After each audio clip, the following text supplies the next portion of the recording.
So we would like first to ask everyone to please settle down as we are about to start our opening ceremony of the 15th IFOAM Anniversary Commemorative Conference. I am Li Feng, the co-chair of Young Organics Global Network and the country director of IFOAM Organics Asia. Good morning to all our honorable VIPs and delegates from all over Asia and the world. I'm Julia Larnoux, I'm Vice President of IFOAM Organics International and co-chair of Young Organics Global Network. So for translation, please in Korean choose channel 1 and English channel 2. I will ask you kindly to mute your phone, put it in silence mode or switch it off so we can all enjoy the conference. So the IFOAM 50th Anniversary Commemorative Conference celebrates the 50 years of IFOAM and to develop the future strategy for the global organic movements and to adapt the organics for all declarations. Today we meet after 2 years of virtual meetings, so it's a pleasure to have you all here today. I hope you will enjoy this conference and be inspired by all that we will learn today. If there has ever been a time for organics, it's now. So let's reflect and let's build together the world we all want to see. This conference is co-organized by IFOAM Organics International and ISOFA, and we will have parallel sessions and workshops, and we will conclude the conference with a conference declaration. So I would like to introduce the VIPs present here today. Mr. Lee Woo-jong, Vice Governor of Chongbuk Province.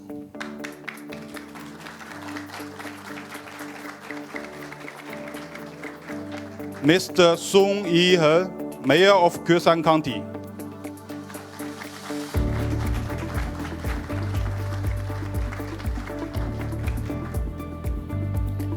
Karen Mapusua, President of IFOAM Organics International.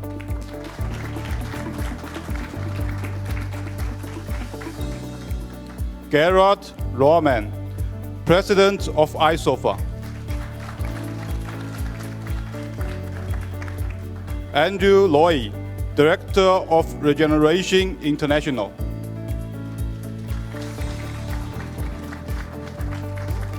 I would like to introduce Cecilia Elizondo, Advisor to the Ministry of Agriculture in Mexico.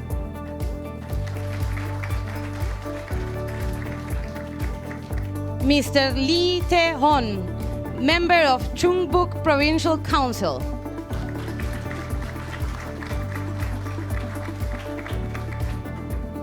Ms. Cho Wan-sok, President of the Korean Federation of Organic Agriculture Associations.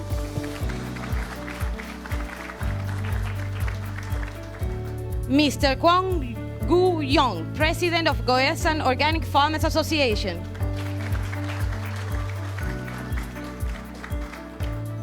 Mr. Woo Yong-jin, ALGOA Ambassador.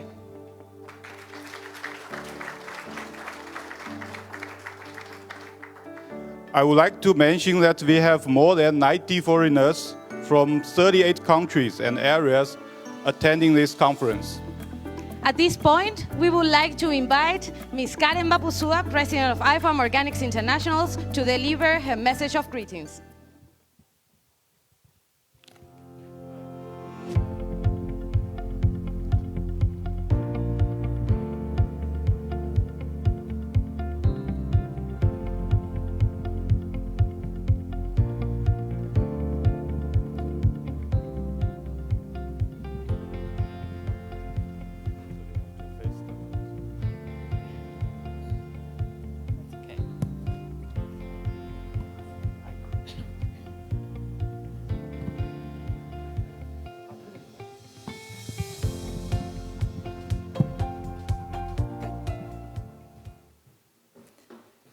Mr. Long Woo-yong, Vice Governor of Chongbuk Province, Mr. Song In-heun, Mayor of Goesan County, Gerald Rahman, President of ISOFA, Andrew Loy, Director of Regeneration International, Hardy Vogtmann, IFOAM's Honorary President, distinguished guests, friends from the organic movement.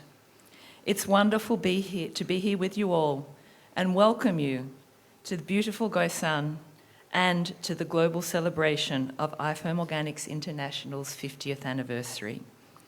In Samoan etiquette, the first thing to be done is fafala se fala, which means to lay out the mat. And it means two things. One is to prepare somewhere for people to sit, but also to set the scene. We've achieved a lot as an organic movement. We've helped define organic agriculture, setting the first global standard in the 1970s. We've established the principles of organic agriculture. We've worked to harmonise regulations through the IFOAM family of standards. We've successfully advocated for organic on the UN agenda, so that we're now recognised as one of the solutions for the world's pressing problems, such as the climate emergency. We've seen organic grow in the last 50 years. But the world is changing so fast, and the issues we are facing can seem insurmountable. But over the next couple of days, as we reflect with some of our pioneers on the achievements and challenges since our founding in 1972, and dialogue with our emerging leaders and make space for them to guide and lead us to the next 50 years. I ask you to imagine a future for organics for all. A world transformed by a truly nourishing food system, not just one where no one is left behind, but one where all have the opportunity to thrive. That is our challenge. So thank you for joining us all, and I'm looking forward very much to starting to build that future with you all as we celebrate together this anniversary over the next few days. Kamsahamnida.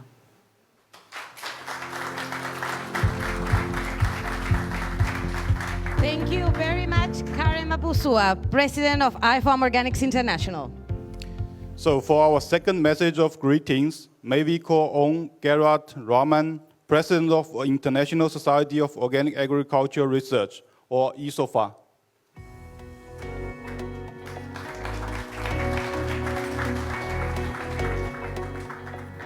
Dear honor, people here all in the room, I have no paper prepared for everything, but it's an honor for me to have a greetings to this extremely high-ranking event here in Korea. When we see after 50 years of establishing of IFOAM, it is more necessary than ever to going organic for the future when we see the global challenges we face. That is, of course, the economical crisis we have. We have post-COVID, still passing through all these difficulties we have. We have a climate change. We have difficulties in people's pockets that they can't afford, probably in many places on the earth, their own food. And organic has really made a big step in the last 50 years to show that agriculture and food systems can be different to that what we see in the common area. We need water protection, biodiversity protection. We need to change climate. We need to adapt to climate. And organic can deliver less dependency to fossil fuel. Organic can show that we have less impact to climate. Organic can show that we protect water, the main need of humanities. And organic can show that we can feed everyone everywhere on the world. And it's necessary, of course, to do it together with all the practitioners, with the consumers, with the policymakers, and with science. And I here in front stay for the scientific approach that organic going future to be even better than today. And there is a need for that. And I'm happy that we have here an event where we can discuss the next steps going organic. And I'm happy that the Korean government and the governor and all his staff made this possible for us. Thank you very much for this opportunity after 2 years without real discussion in person, what is an absolute need, that we come close together, that we understand each other, and that we see that we are still humans. Thank you very much, and a good success for this event. Thank you, Gerard Rahman, President of ISOFA, for the message of greetings. Now, to give a message of welcome, we would like to invite Vice Governor of Chungbuk Province, Mr. Lee Woo-young. Please join us on the stage.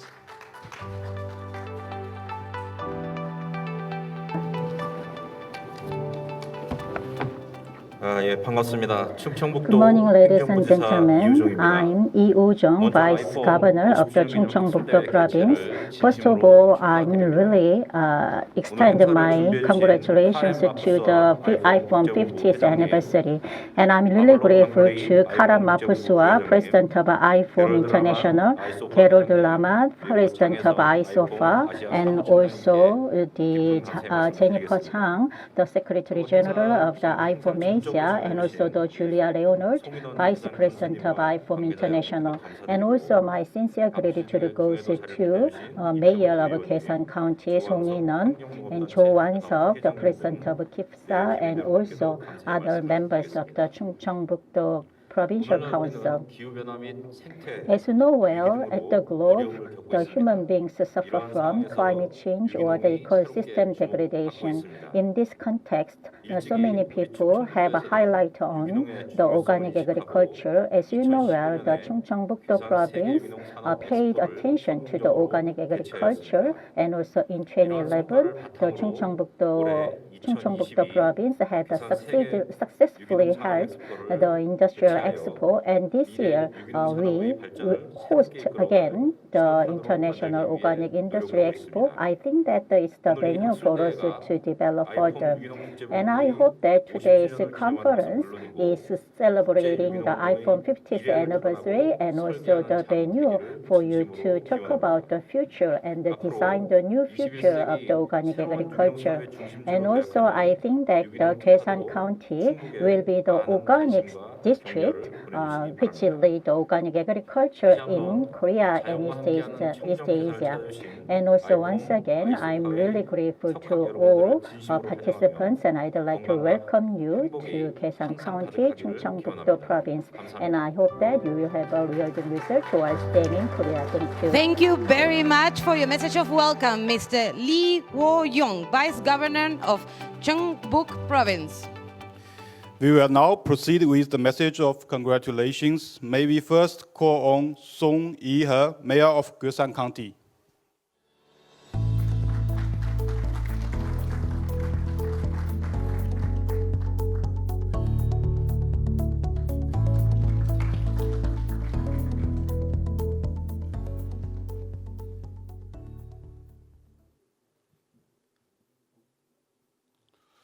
존경하는 국내외 honorable organic leaders 유근홍 who come 관계자 from and abroad. 안녕하십니까 계산군수 Good morning. My 송은입니다. name is In Hun-song, Governor of Goesan 먼저 행사를 County. 준비해 주신 I'd 카렌 like to 마푸스와 extend my warm-hearted welcome and gratitude to Mr. Karen Mapusua, the president of IFOAM Organics 또한 이 자리를 International, and Mr. Gerald Lama, and president of ISOFAR. And my appreciation also goes to the Mr. Taeun Lee 환경단체 and Mr. Woo-jung Lee. And also I'm very grateful to Mr. Wan-seok and other participants of home and abroad. IFOAM Organics International, which was established in 1972, celebrates the 50th anniversary, and it has contributed to the international development of organic agriculture based on the four principles: health, ecology, fairness, and care. 2015년에는 In 2015, IFOAM Organics International declared Organic Agriculture 3.0 Goesan Declaration and presenting the standards for global organic agriculture. Today, so we get together once again to celebrate the 50th anniversary of IFOAM, and also we will exchange ideas of organic districts, which is essential for the sustainable Society of Organic Agriculture. I believe that this will be very constructive and useful time for the current generation and the future generation of this industry. I'd like to celebrate once again the opening of the 50th anniversary of Thank you, Mayor Song In-he of Goesan County, for the message of congratulations. May we call now Mr. Lee Tae-hoon, member of the Chungbuk Provincial Council, for his message of congratulations.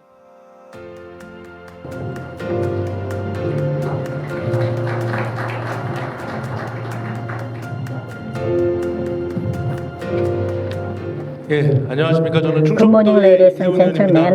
I'm Lee Tae-hoon, the member of the Chungcheongbuk-do Provincial Council. As mentioned by the Vice Governor and also the Mayor of Goesan County, I'm also congratulating on this 50th anniversary. And today, we are celebrating the IFOAM International Organic Industry Expo, and also we are celebrating the IFOAM 50th anniversary. As you know well, the climate change, environmental issues, and also the COVID-19 pandemic are the very urgent issues to impress our life. And also in this situation, the organic agriculture, safe food, and also sustainable society are our mandatory task. So I know that the IFOAM was established about 50 years ago in France, and after that, IFOAM has made a lot of efforts to develop organic agriculture and disseminate organic agriculture in the world. And I think that this IFOAM forum and also the IFOAM 50th anniversary conference will be the venue for us to think about the ideas about the organic agriculture and to develop the organic agriculture in the world. And I think that the Chungcheongbuk-do province is the organic district in Korea. So as a member of the Chungcheongbuk-do Provincial Council, I'm also promised that I will do my best to develop. Thank you, Ms. Lee Tae-hoon, member of the Chungbuk Provincial Council, for your message of congratulations.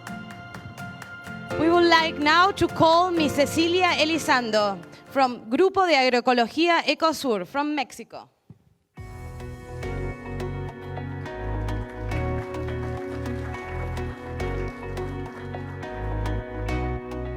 Hello. Okay. On behalf of the Vice Minister of Food Security from Mexico, Victor Suarez Cabrera, I want to thank the invitation to participate in this event. And in particular, IFOAM organizers Karen Mapusa and Jennifer Chang. And I want to give a special thanks to our host, the Honorable Kim Jong-hwan, the Governor of Chungbuk Province. We want to congratulate IFOAM for 15 years promoting organic agriculture around the world. They have been one of the pioneers. And today, more than ever, we must join forces and on all fronts in order to overcome the crisis that the global food systems are facing. In the case of Mexico, years ago, the present administration has made a historic change favor food security and sovereignty policy. A food systems transformation was undertaken in an interinstitutional way because an isolated approach could not be successful. From Mexico, Vice Minister of Agriculture made a call to UN in several times and in other international agencies to take bold leadership and move away from passivity. He called to the creation of an open group in the Committee of Food Security to address the current emergency that the multiple crises we have. And he mentioned that this working group especially should work in all the change of the food systems. We want to emphasize the need for a structural transformation of global agri-food system, and their governance mechanisms in the face of the confluence of multiple and recurring crises, caused by model government, by the market, and large companies that not only increase food insecurity, also represent a factor of social, economic, climate, and democracy destabilization. Innumerable countries and regions around the world, the only thing they care about is increasing their profits. Among the main actions we propose that we are working on, and we show it is possible to achieve, are promote global mechanisms to self-sufficiency and food sovereignty through sustainable agro-industrial production using agroecological practices and inputs, that, that are safe for human health, biocultural diversity, and the environment, including the urgent need to regulation in the use of toxic agrochemicals. Our policy strategy in Mexico, with the implementation of joint actors to transform food systems, have demonstrated their potential impact with international recognized additions such as food warning levels, especially for ultra-processed products, prohibition of the use of glyphosates and transgenic corn, supporting more than 2 million farmers in the transition of agroecology, boosting the local production of organic fertilizers and other bio-inputs, promoting health systems to prevent bad nutrition, including education at all levels at school, and we work on regulatory change needed to support agroecology and bio-inputs, among others. Two main programs from the presidency, Producción para el Bienestar, Production for the Well-being, and Sembrando Vida,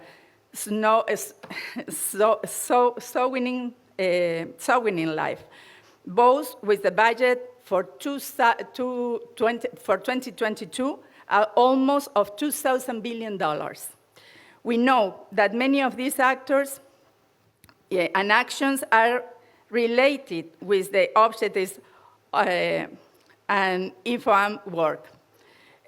For example, the position paper on agroecology were established how organic and agroecology could work to transform our food system. We also have seen in the exhibition here in IFOAM 50th anniversary in Goesan, inaugurated yesterday, the concern about the crisis of food system due to climate change, drought, floods, among other effects that suffered around the world. We also agree with some phrases found there in the exhibition, like the inability we face to feed the world population.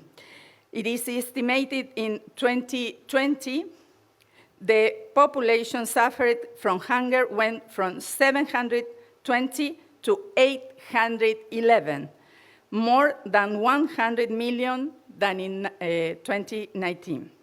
But also, in the other hand, 2,000 million people suffered with obesity and overweight, with concomitant diseases such as diabetes, cardiovascular diseases, and cancer.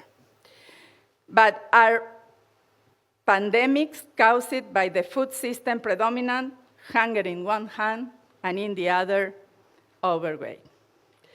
Our position is that this happened of the increasing global system corporate concentration and its negative impacts on world food security, the sovereignty of nations, and human rights. As we know, a few mega corporations control the global food system: seeds, fertilizers, pesticides, farm mechanisms, marketing, processing, and retail distribution. So this needs a transformation, an urgent transformation. To all these crises, a layer was added 2 years ago with the COVID-19 pandemic.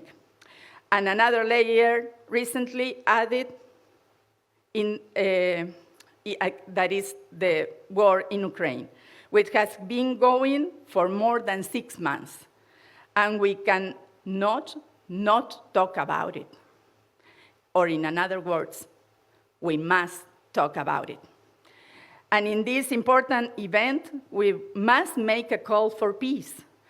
From our side, the President of Mexico, Andrés Manuel López Obrador, make a call to establish an agreement to stop the war in Ukraine and achieve a truce of at least 5 years in favor of peace among all nations, and to dedicate all that time to comforting the great and serious economic and social problems that afflict and torment the peoples of the world. So, the President of Mexico proposed the creation of a Commission for Peace and Dialogue with the participation of the Prime Minister of India, the Secretary General of UN, and the Pope Francisco. This proposal was presented for the foreign minister in recent days in the United Nations Council. Without peace, with sanctions, blockades, and increases in arms spendings, there will not way out of the ongoing global crisis. It will be inevitable worse. Now more than ever, as Karen says, we must join forces at different levels between government actions and civil society actions. We must be entities of change, of regulation and articulation to achieve the transformation of food system that guarantee the human rights to food and health of all human beings and at the same time protect the environment. Thank you. Muchas gracias, Cecilia Elizondo, from Grupo de Agroecología Ecosur. May we call on Ms. Cho Wan-sok, President of the Korean Federation of Organic Agriculture Organizations, for her message of congratulations.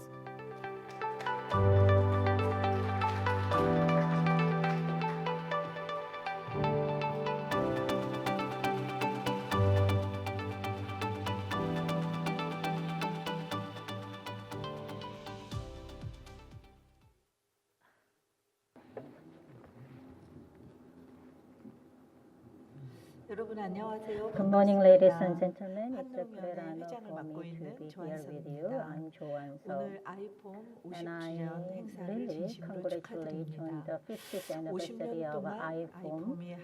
And I know that the IFOAM has been developed for the last 50 years for the development of organic agriculture. On this occasion, I'm really grateful to members of the IFOAM. And 우정의 마음으로 오늘 애써주신 분들의 성함을 know that we have many people who participate here. 오늘 이 자리에 참석하신 a lot of 먼저 감사를 드립니다. pour a lot of effort for organizing this meeting. Especially Karen Mapusua, President of IFOAM International, Gerald Lama, President of ISOFA, and Lee Woo-jung, Vice Governor of the Chungcheongbuk-do, and Song In-eun, President of Algoa and Mayor of Goesan County, and Shin Song-gyu, member of the Goesan County Council, and Lee Tae-un, the member of Chungcheongbuk-do Provincial Council. And also, I am really grateful to the members of the IFOAM Asia who organized this meeting. And I think that this conference is the venue for us to reflect on ourselves and to continue the dialogue between organic frontiers and also the young people for the development of the organic agriculture in the future. And this conference is being held in parallel with the International Organic Industry Expo. And I know that the PGS, Participatory Guarantee System, is a very important success of the IFOAM. And I think that we need to discuss about this certification issue again at this venue.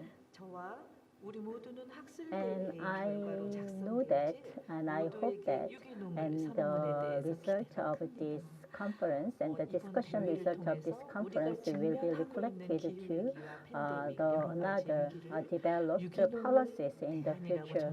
And I think that organic agriculture is a solution to tackle the climate crisis. And also, I think that in terms of the organic agriculture, farmers are a very important factor. So I hope that the farmers will be proud about themselves through this conference. And also, I think that the consumers are important players of this organic agriculture. So the farmers, the consumers, and academia need to cooperate to develop organic culture as the solution for the climate crisis. And also, personally, I'm really happy to see the Dr. Chu, who was the former president of IFOAM Asia. And I think that today, so many people have a very active discussions at this conference. And I also will make active participation in this conference for the development of organic agriculture. Once again, congratulations on the 50th. Thank you very much, Ms. Cho Wan-sok, President of the Korean Federation of Organic Agriculture Organizations.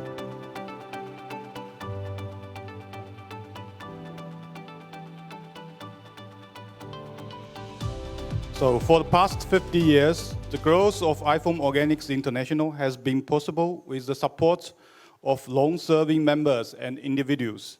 Without them, IFOAM could not progress this far. We would like to call the following members and individuals on stage to give them the recognition they must deserve for their great contribution to IFOAM Organics International and the global organic movement. As we call your name or your organization, please come to the stage to be recognized and receive your plaque. We would like to invite Karen Mapusua, President of IFOAM Organics International, to be on the stage. First, we would like to invite Chungbuk Province, Republic of Korea, to the stage.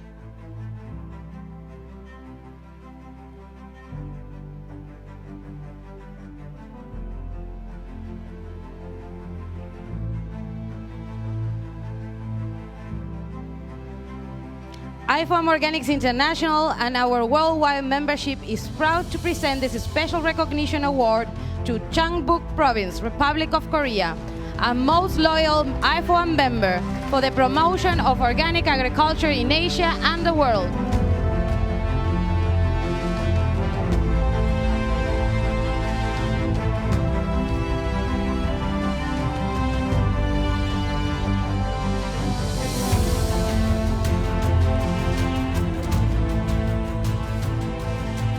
I would like to call Rural Development Administration South Korea to come on stage to receive their recognition.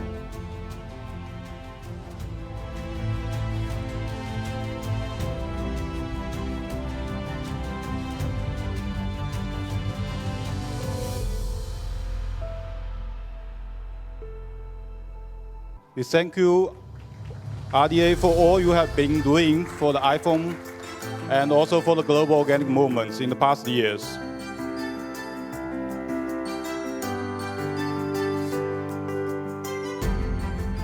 Next, we would like to call the representative of the League of Organic Agriculture Municipalities, Cities and Provinces of the Philippines, LOAM CPH, Philippines, to receive the recognition.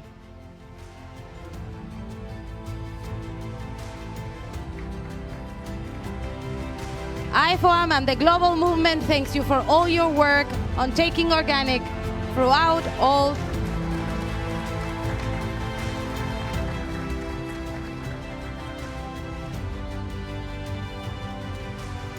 Next, this is a very special moment as we recognize the longest serving members of IFOAM in Asia. First, we would like to recognize the longest member in China, the Organic Food Development and Certification Center of China, OFDC.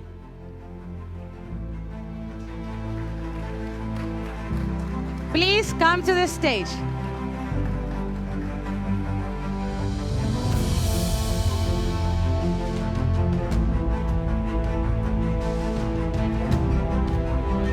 IFOAM Organics International and the worldwide membership is proud to present this recognition to the Organic Food Development and Certification Center of China for all your pioneering work.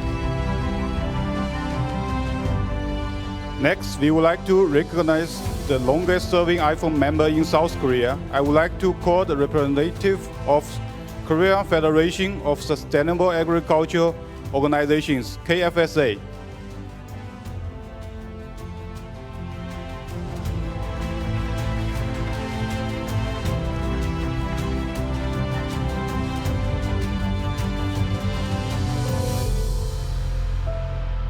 It is your great work of KFSA to promote all the organic movements in Asia, and we have all our events here today even. Now it's my pleasure to call the representative of Japan Organic Agriculture Association, the longest serving member in Japan, to receive the recognition.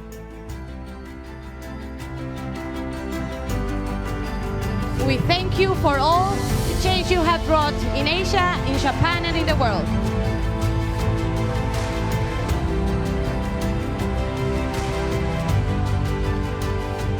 It is now also my greatest pleasure to give the recognition to Mr. So Se-shan, Honorary President of IFOAM Asia, World Board Member of IFOAM Organics International. IFOAM Organics International and the global movement is proud to present this special recognition award to So Se-shan. Your selfless commitment and dedication to IFOAM, the organic movement, to take the principles of organic agriculture. Asia is more organic thanks to you.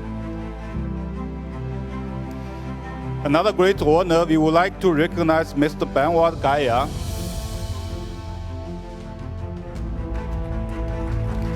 IFOAM Organics International and our worldwide membership is proud to present this special recognition award to Benoit Gaia for your efforts, commitment, and dedication to the organic movement.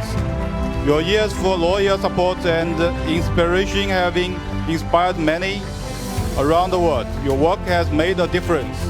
We are grateful and thank you for all what you have been done. We would also like to recognize Mr. Gerard Rahman, ISOFA President.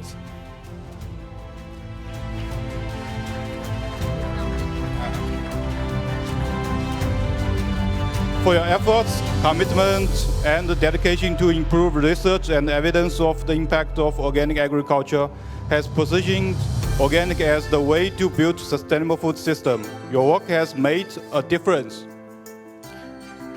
We are grateful and thank you for all that you have done. Now it's my honor to invite Jennifer Chang.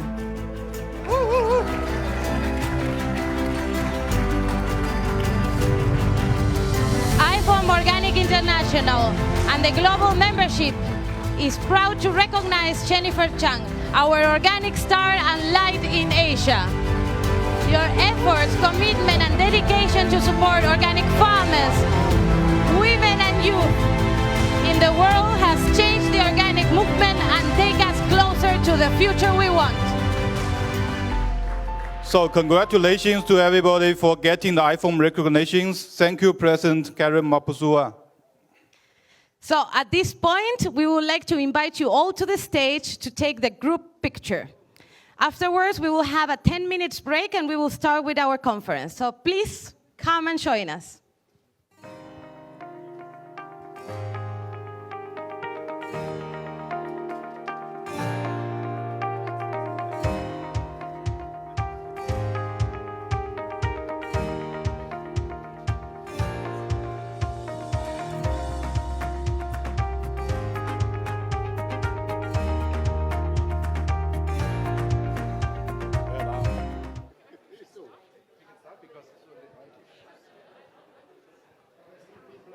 Yes.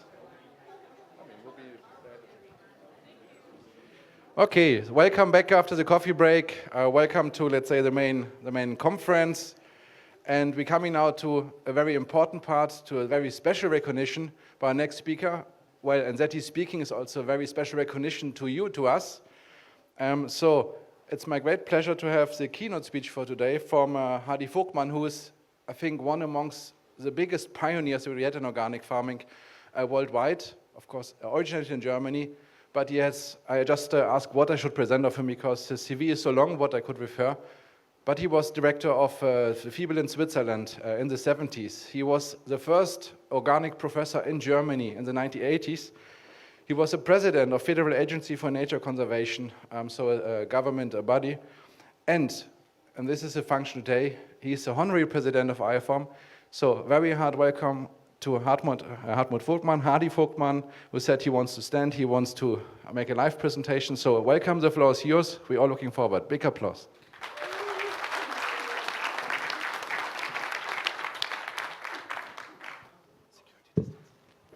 Dear honorable guests, dear friends, dear organic, maybe my voice could carry even to the end, I don't know. So, dear honorable guests, dear friend, dear organic family, It started in 1972. Why did it start in 1972? Because there were a lot of movements, a lot of initiatives, a lot of organizations around the world, and a group of people thought maybe all these different organizations and initiatives, they might have common roots. Why don't we get them all together to grow like a tree? All the roots coming together into a tree and then make a big umbrella of that tree for all the organic organizations. That was the idea, and the idea was actually created by a group of people,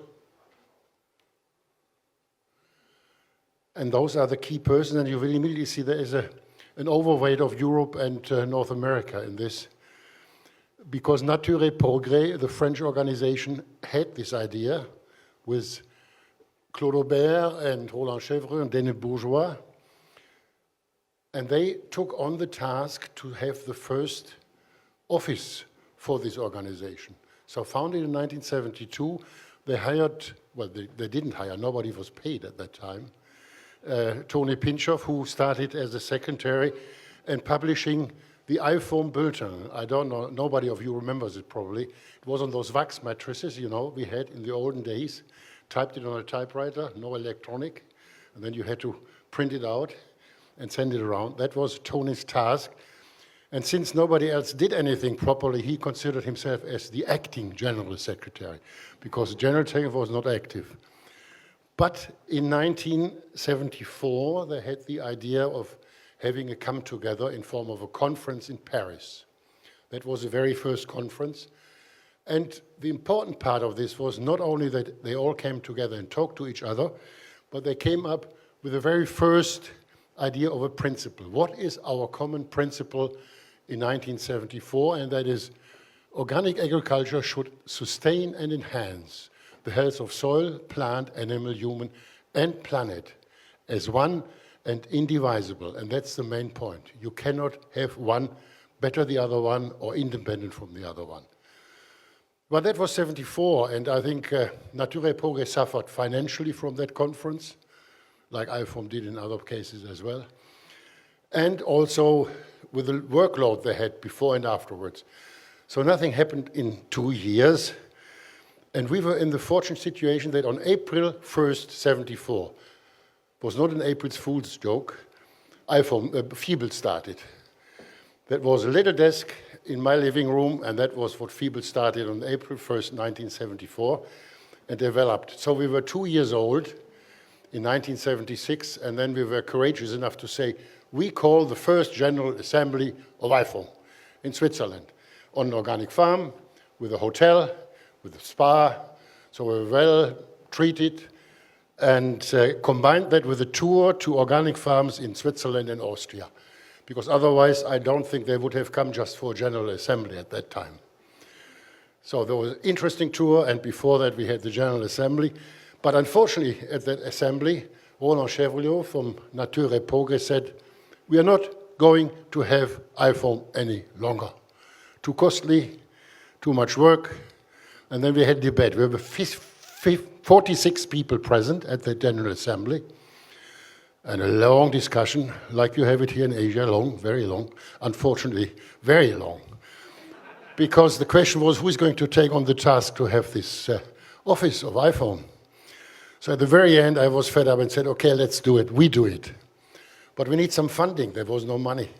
So everybody got up, $50, 30 French francs, 2,000 lira, 50 German marks. And at the end, we had 2,600 Swiss francs at the starting capital of the new IFOAM office at Feeble. That was just enough for a half secretary for 2 months. But we were courageous enough and said, okay, maybe the members will really pay fees at the end of the day. We were wrong. So we had to carry this on from our own funding from Feeble for a long time. But we had the idea then, why don't we get everybody together again in a conference in Switzerland already in 1977?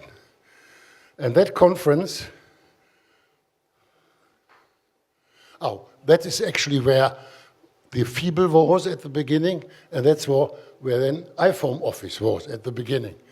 In this, and the crowd in which the office was embedded, that was the crowd of FIBEL at that time.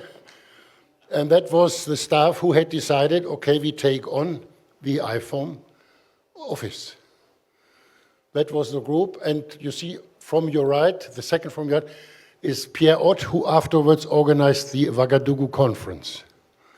He was the person.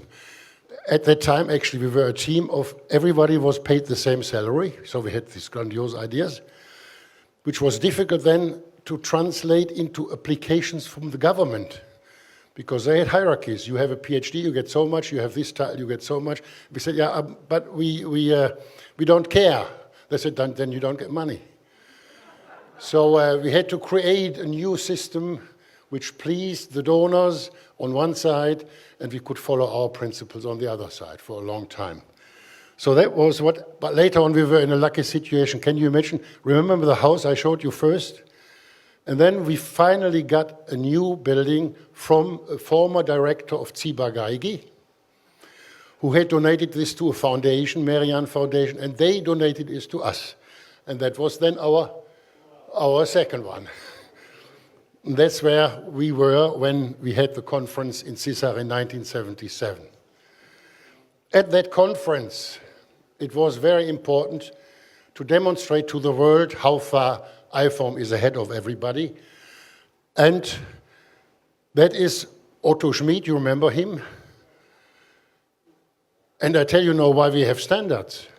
I came back 1974 from Canada to Switzerland to my old friends, and they said, hey Hardy, we thought you were a serious scientist, and now you're doing this organic stuff.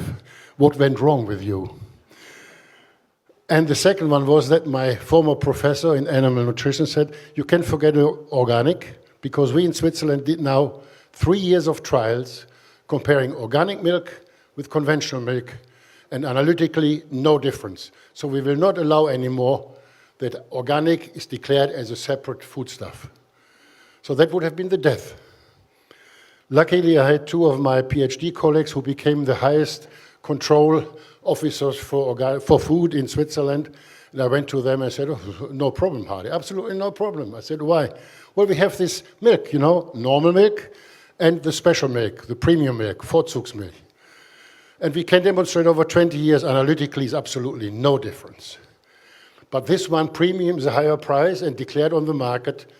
And if you write something down, because the only difference between premium milk and the other is that the farmer has to write a barn book, which tells you what they fed it, how they treated the animals, how they arranged everything around the barn, grazing of the animals. He said, if you do something for organic farming like this, just describe what you are doing, go to Bern and tell them, here, that is organic farming.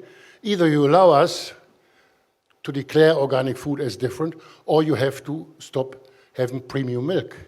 But the milk marketing board was so strong that government would have never tried to do that.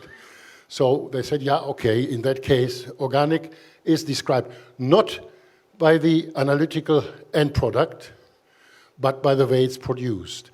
And now we have the danger in the EU that they're trying to say organic is pesticide-free, bingo. And that would be a big, big mistake. So that saved it. And Otto wrote the first ones, and then later on we did it in Germany, then it came Europe, and then worldwide. But I still believe that we made a mistake to have all this around the world the same way. Because remember, conventional farming made the mistake to say, we have a recipe of farming. And if you farm like this around the world, you will all be happy, great yields, no hunger, everything is fine. But that was wrong. The cultural differences in society, everything. And we shouldn't make the same mistake for organic. Say we have an organic recipe, and that is the same around the world. Maybe we have to consider we have basic principles, and within the principles we might have a diversity. And that, I think, is what we should think about. Has not to be the same throughout the world, because cultural, social differences have to be considered. So Otto was the man who did it all. And then in the conference, We had the smart tile, can you imagine? That was 77, towards a sustainable agriculture in 1977 already. And that was a conference where we had 4 pillars. One was research, one was farming, practical farming, one was advisory, and one was outreach and education. And they came all together and discussed everything all together. The problems came from the practical farm to the scientists, they gave the answers. And that's why I found that ISOFAR being separated from organic is a mistake. That should be what we have today now, and I saw it on one CV. We have now transdisciplinary research. That means the life problems are discussed. The farmers should be involved in designing the experiment.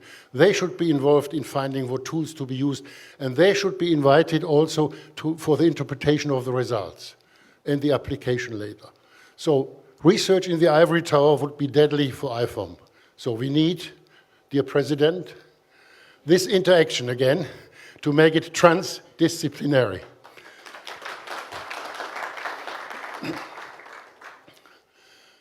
And that was a definition we came up with in 1977.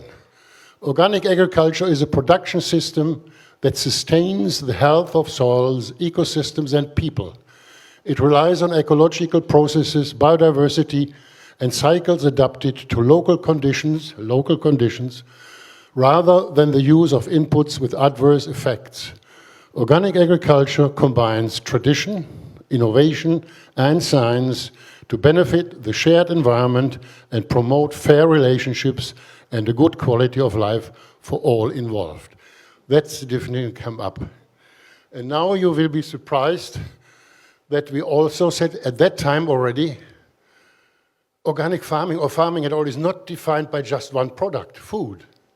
We said no, it's actually multifunctional. There's a lot of benefits for society. Common goods are produced.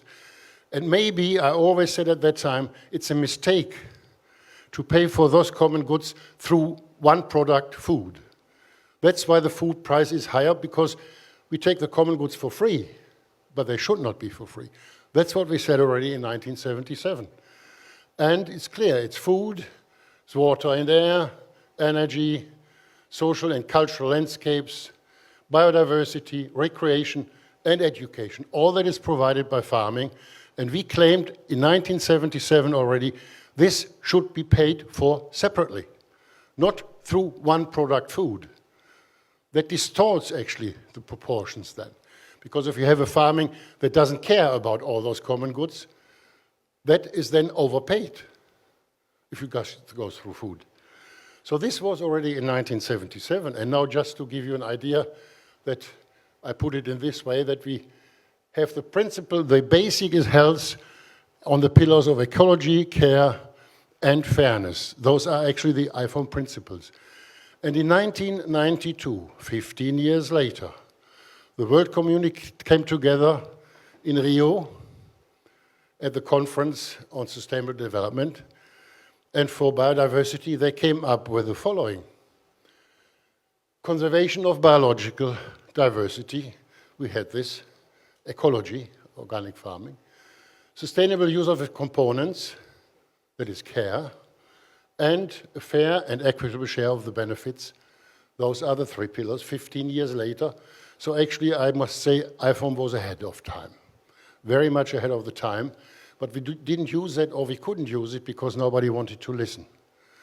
And I tell you, to get this across from the Convention on Biodiversity, the last pillar, fair, that took until Tokyo before that was accepted. And especially, one country is not even joined the Convention on Biodiversity. Guess which one? United States of America. They didn't sign it, because they still want to be bio-pirates. And that's then not sharing the benefits of that. So the total development of biodiversity is that we had a farming way that increased biodiversity. We did all the calculations from our office, Nature Conservation, and we saw that the turn came on the mid of the 20th century. That was around 1960, 1970, when we started using pesticides and mineral fertilizer at a large scale. Mineral fertilizer was easy because all the factories they had to build bombs, they could easily convert in building nitrogen fertilizer. So that was another business stream suddenly for those companies. And then now we have this decline, which if it goes on like this, some hope to stop it. And my hope is, the green one, that organic farming can increase it again. If we were able to increase biodiversity with a certain way of farming, I believe IFOAM can also do it. The political reaction of this was that in Durban, the World Society said, okay, we agree, we want a significant reduction of the current rate of biodiversity loss. That means they wanted this black one not going that steep, maybe like this, but they didn't want to stop it. And the European Union, they were much stronger. They said the target is by 2020, we stop the loss. That means they were going for the blue one. I was still claiming organic farming is the answer. You don't need to bother about it. But you know what happened to this political 2009? We asked at 2009, hey, how is it now in Europe? Did you stop it? No. Maybe 2019, okay. We asked them again, maybe 2030. And I'm afraid that the promises of organic farming, 25% and 30%, has the same problem. That when we ask, we won't get it. What political is, it's up to us to do it. Don't wait until politicians decide, claim, talk about it, and do nothing. So that's my example for this. And for the first, I took now the first 25 years from a book which Bernward had published. You see, we had Roland Chevriot and we had Denis Bourgeois. And I took it on for a while because in 1981 I became the first professor for organic agriculture. So in 1982 I said, I cannot continue. I don't have feeble anymore with all the good, nice persons. I have to start at the university level. So then we had the brave idea to give the responsibility to Americans. And I took all the papers over to the United States. I don't mention the names. But after 1 year, I went there and took them all back because nothing had happened for 1 year. And then we persuaded Lawrence Woodward, at that time director of Elm Farm Research Center, now Organic Research Center, to take on that task. And he did. And at the same time, we were lucky to find Gunnar Videgaard as a general secretary who did the job without payment for 5 years and saved all the income what IFOAM had. And that enabled us then in 1907 to hire Bernward. Without those resources, we would not have been able to hire Bernward. So he was actually the first paid person in IFOAM because of Gunnar Videgaard, who saved that all. And then Engelhard Bönke became president at the 1984 conference in Witzenhausen. And you see some of the followers, and now we have others in the room that followed later. And again, we were about 15 years ahead with this. We had the 5th conference, and the first time, that was maybe the mistake, we said a scientific conference. Before it was just an IFOAM conference, covering everything. And you see the importance of biological agriculture in a world of diminishing resources. So we had realized that already. And nowadays, again, 15 years later, in 1919, the Lancet Commission came up with a statement. Lancet is the oldest medical journal in the world. And whenever there is a current problem worldwide, they create a commission. And the EAT Commission had, as you may imagine, to do with food. And they said, okay, food production is among the largest drivers of global environmental change because of climate change, biodiversity loss, freshwater use, interference with global NNP cycles, land system change, and chemical pollution. That was their conclusion. About 50 scientists from all over the world came to that conclusion. And they asked for a great food transformation. I would even ask for a transformation of society, because food alone is not enough. And they said, okay, civilization is in a crisis. We are severely out of synchronization with planet and nature. We are stretching Earth to its limits and threatening human and other species' sustained existence. And the dominant diets are no longer nutritionally optimal and are major contributors to climatic change and the erosion of natural biodiversity. So that was, again, IFOAM was 15 years earlier already there. We didn't make too much out of it, actually. That's the Lancet Commission again. Yeah. And then we always claimed we can feed the world with 100% organic. And then we had already the discussion. No, it's not possible. You need more land. You cannot do it. So go 100% organic agriculture, and that was published recently. Needs more land, yes, but reduces environmental impacts like end surpluses and pesticide use, reduces loss of biodiversity and greenhouse gas emissions, provides more employment and enhances rural development, because it's always something to do with culture and with society. However, and that's now our argument in this publication, with a combination of reduction of food waste, of food competing animal feed, that means monogastric animals, pigs and chickens, not ruminants. All the story about ruminants causing environmental problems is wrong as long as you have the right ratio of animals to land. The problem is only if you put them in feedlots and feed them concentrated grain, then you have a problem. Reduce production and consumption of animal products, and the land use under organic agriculture remains even below the conventional reference scenario. So we can do it, but we have to change our lifestyle a bit too. It's not just happening by itself.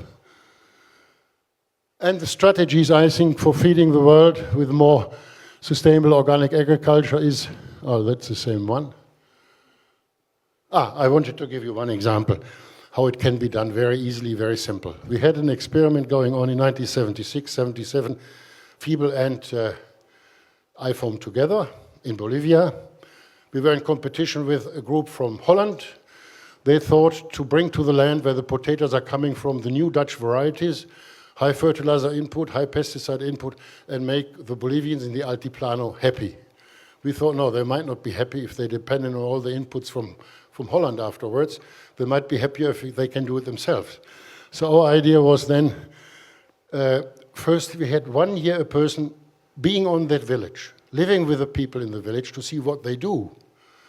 And then we saw, oh, they were growing barley, they were growing alfalfa, they were growing quinoa and potatoes, but not in a proper manner.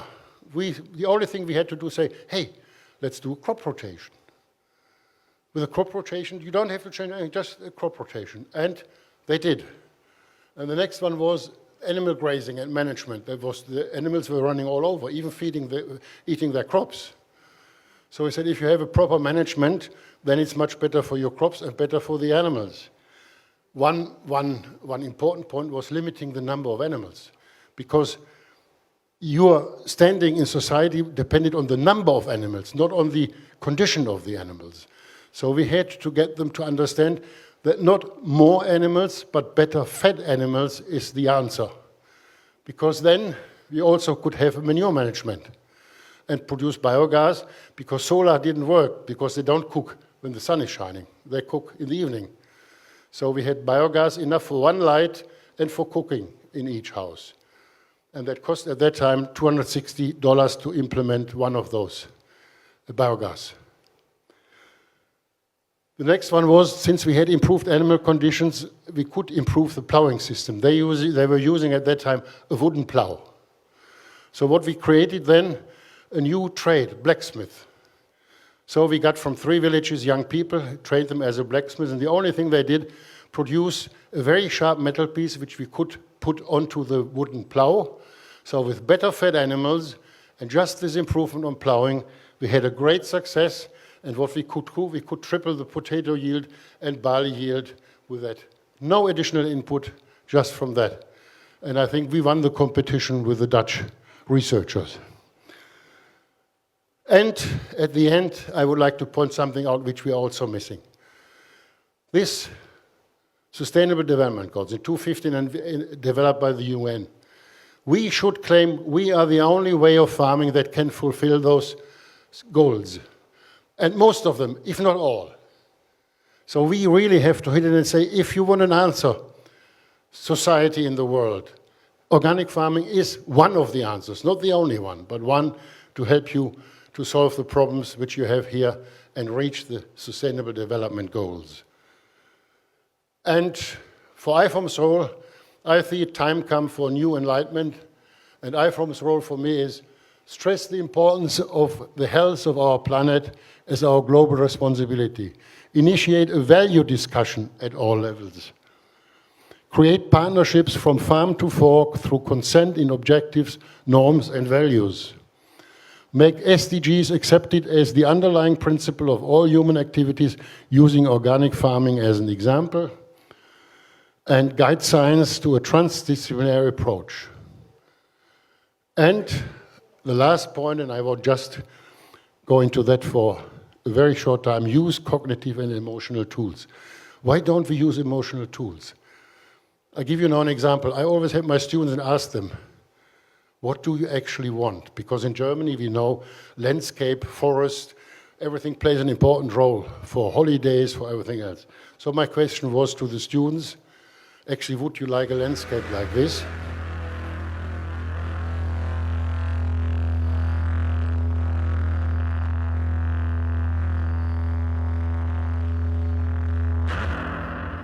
Or would you like a landscape like this?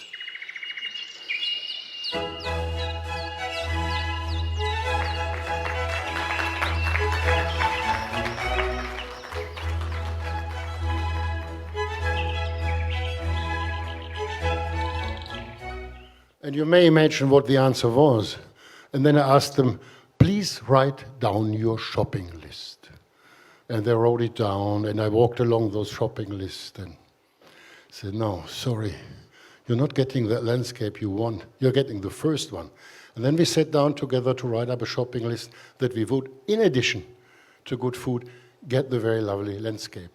And that was it. And IFOAM's role, I think, is a very important one, because it's not only farming, it's also in the cities all over. We can have nature on the doorsteps, gardens and open spaces. And that's what I see IFOAM's role, in nutrition, in biodiversity, experience and recreation. And then IFOAM can invite the world for a dance with nature.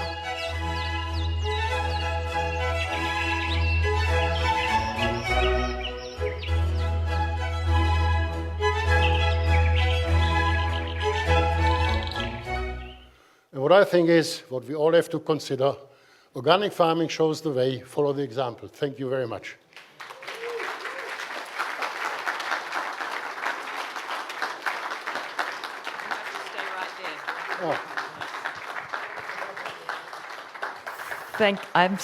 Firstly, I apologize. I've just stolen the microphone in the stage.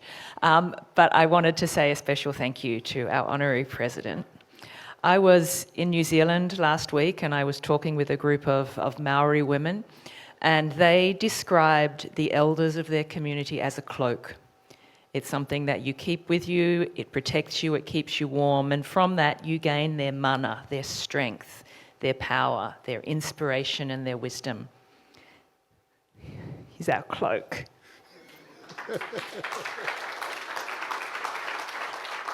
And when I talk, you get a lot of Pacific stuff. I apologize. One of the most important gifts you give in the Pacific is tapa. It's a cloth made of a type of hibiscus, and it's used in all forms of traditional exchange. And it is known as the kaloa, the wealth of a family.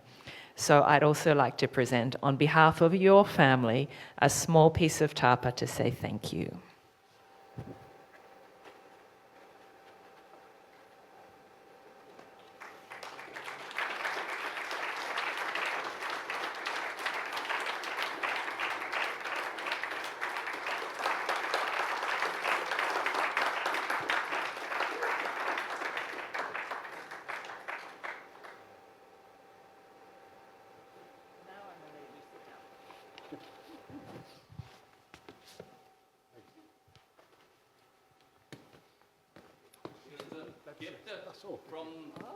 From John, Matthew John.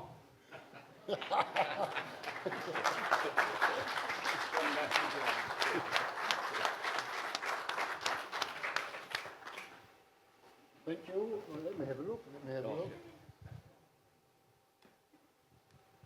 So it's honey and pepper from the mountains, really leaves. The honey from our heart. The fruit. Yeah, the fruit.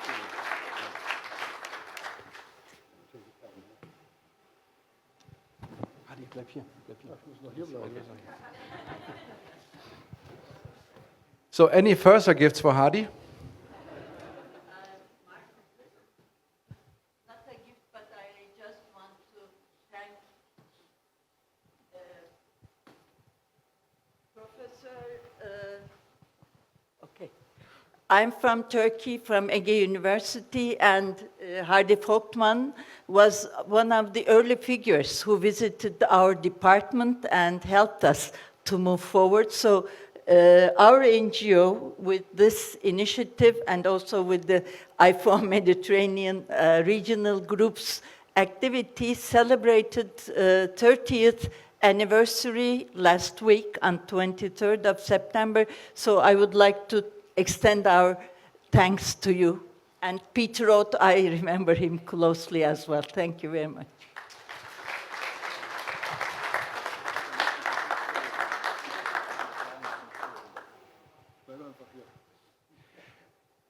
Okay, that was also has an emotional touch, and I also liked on your speech, of course, beside all the political issues, that you showed us money was always an issue. You showed us modern fundraising campaigns. So if we go around with a hat, just throw something in and please calculate the inflation rate that we had in the meantime. We come now to the next session, where Hadi will, as far as I am informed, still be there, which is, let's say, talk a bit with our experienced leaders, so former leaders and still in action leaders. And I would like, next to Hadi, asking coming to the stage Roberto Ugas from Peru, a long-standing World Board member and also vice president, I think we can say in the beginning of this millennium, if I'm not remember correct. Welcome.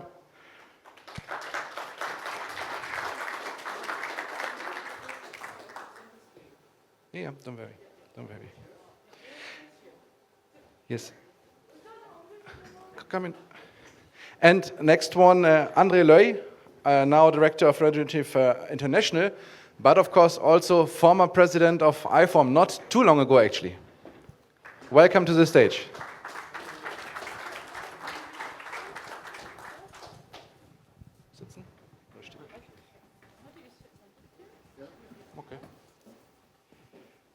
Okay, Korean protocol tells us to take a seat, so we will do that. Great.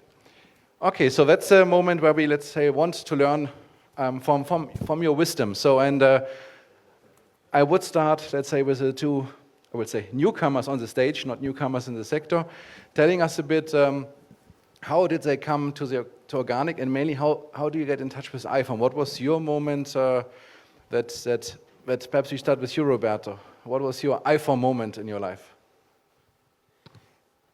I think it was 1995 that I was connected to the Latin American organic movement, and they wanted to start contacts with IFOAM at that time, and they said that they needed somebody to be part of the, at that time it was the IFOAM accreditation program that later became IOAS as it is known today. So I became a member of the technical committee of the IFOAM accreditation program.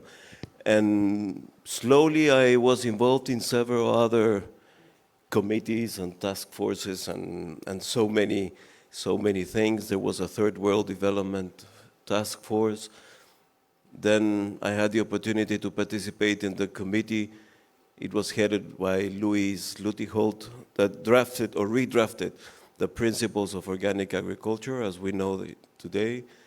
And eventually in 2008, as Thomas reminded me today, I became member of the board, and I was there.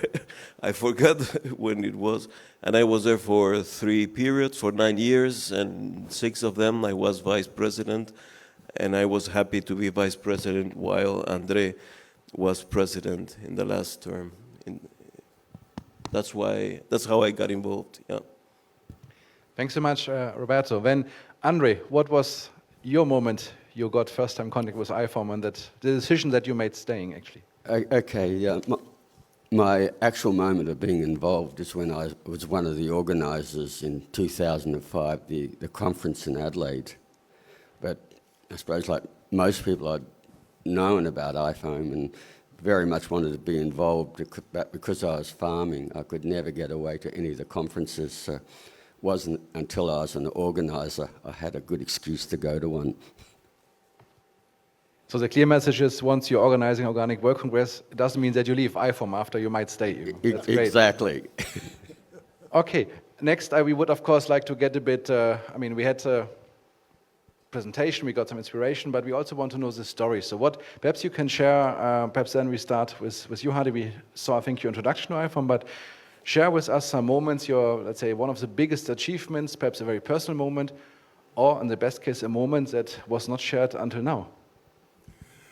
Well, just to mention that I'm now 55 years in organic agriculture. It started in 1967 at the Swiss Federal Institute of Technology. We had an evening class by two professors, anthroposophists, about philosophy of nature. And that was a start. It was not farming, it was the philosophy of nature which started it all. And then I became more and more questioning, where actually do we see it? Where it's practically done? And that was farming, forestry or farming, and I chose farming. And from then on, actually, it was a struggle, I must say, from the beginning on against the mainstream. Maybe, well, for all of you, that struggle was not as much because at my time, everybody was against, in the scientific world, against organic farming. The Farmers' Union was against. The chemical industry certainly was against it, because you lose your business if you do organic farming. And the biggest success, I think, was that we finally were able to break that at the farmers' level. The farmers, when you talk to them, even nowadays, I don't know if it's in your countries, they would say, yes, it's actually a good idea. As long as I can make a living and survive with my family, I'm not against it. But I was talked by science and by the advisory service into this system, and I have a hard time to get out of it without losing money. So if you provide me with a fair price, I'm prepared to convert. And I think that's the biggest success we had so far. That's great. Roberto, you showed us how you entered IFOAM, and then, of course, you had a long career, a long experience. You experience it still, you're here. So what, if you think now back, what was perhaps a very personal moment you want to share with us? And one you remember with very good memories, perhaps. Yeah, I think very funny or whatever. In my time in the board, we can be proud of some things that we were able to achieve, like, for example, approving the position paper on the role of smallholders in organic agriculture, that I think was quite important. And we were witness of how, for example, INOFO, the Organization of Farmers, was established during our term as well.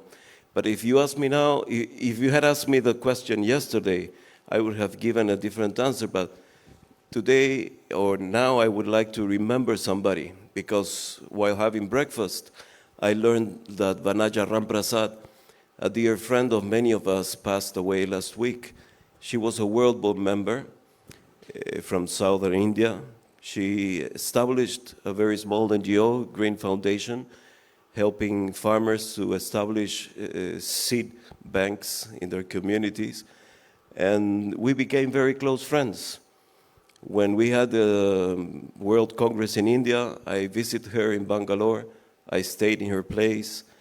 And then I managed to invite her to Peru, and I took her to the Andes, and I wanted her to share her experience with seed banks, with potato smallholders conserving land races there. And for the last 2 or 3 years, I didn't hear about her. And I forgot to call her. And my main suggestion that I would give young people entering organics or working already in organics is that never be slow. If you want to say somebody that you love her, that you appreciate, that you want to be with them, that you miss them, say it immediately. Don't wait too long for that. So that will be my main message today, if I am allowed to give it. Thank you.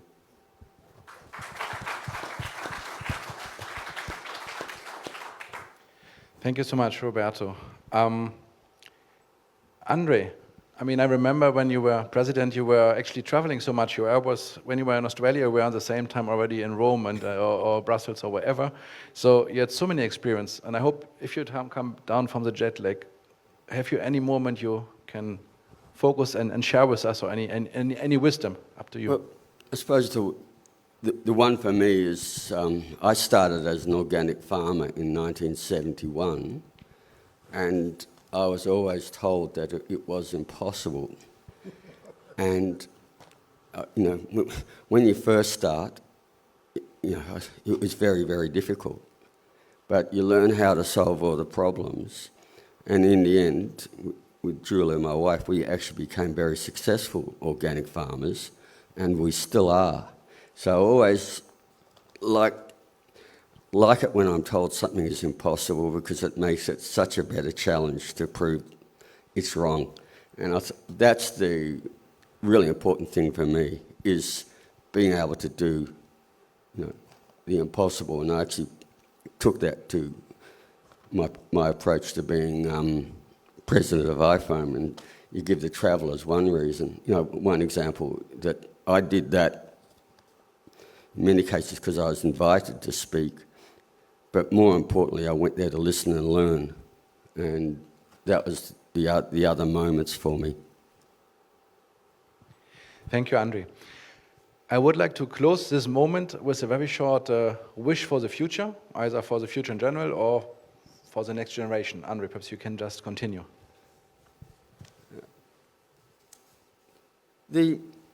Okay. Look, I suppose what is really important here is that agriculture, industrial agriculture as it is currently practiced, is an existential threat to our planet. And what we are doing is clearly showing there is another approach. And we need to get across the threat that agriculture is, and the importance of having an organic world, so that we actually have a future, and particularly our next generation has a future.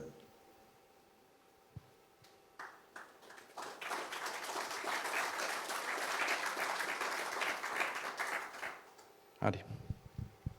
Suggestion for the young organics is listen to the old ones, learn from their experience, make up your own mind and then do it your way.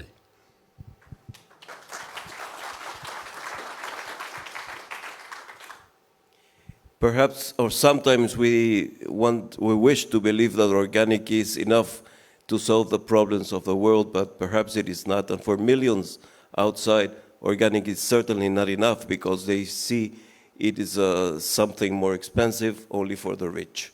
So we still have to struggle and to bring people together, different movements, organic, agroecological, regeneration, etc. We have common goals and common visions, and we should keep on building bridges. That's the most important thing, I think.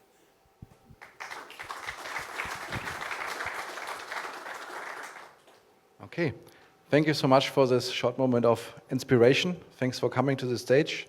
And now we would come to the next stage. So thanks. I would ask you kindly to go back to the plenary. You need help?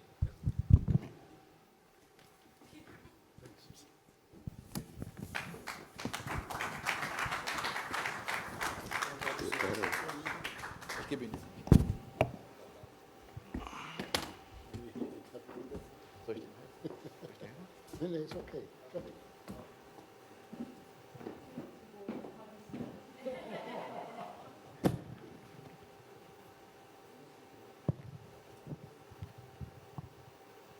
Okay. So now, as feeling being a generation between very experienced and young leadership, I'm very honored to go now to the young leadership. Hardy said, and gives several examples why we were ahead 15 years. In order that organic stays ahead of the time, we need the young leadership that I would like now to call to the stage. And the very first one I would like to call is Thales Mendonça from Brazil. farmer, and also part of the board of IFOAM. Welcome to the stage.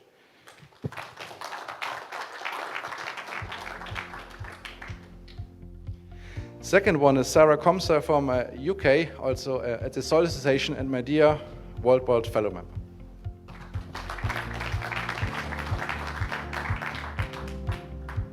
The third one is Tadyemin Yamir from India.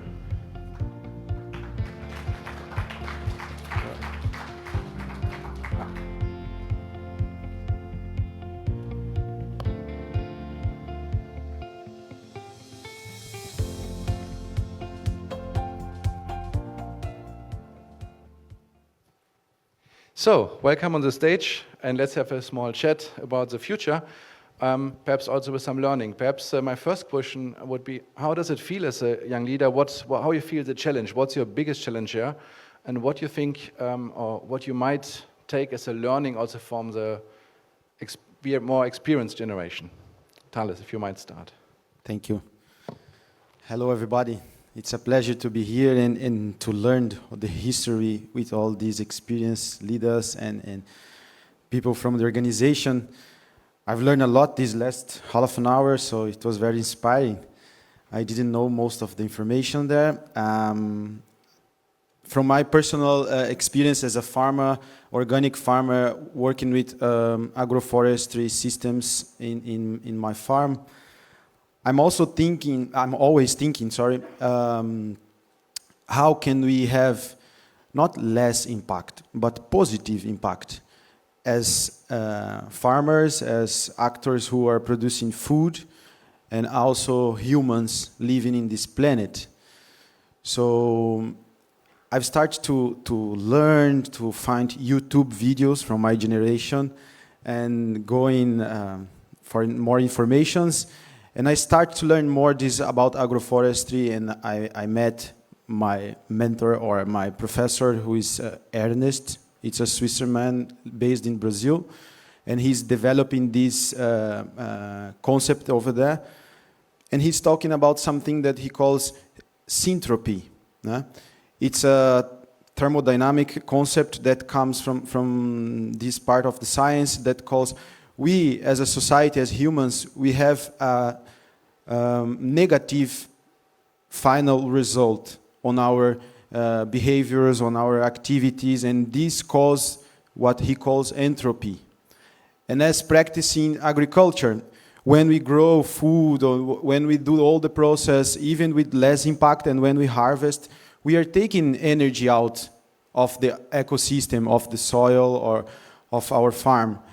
But how to practice agriculture, harvesting, making our money, our livelihood with good conditions, all these organic principles, and also promoting not entropy but syntropy, a positive impact.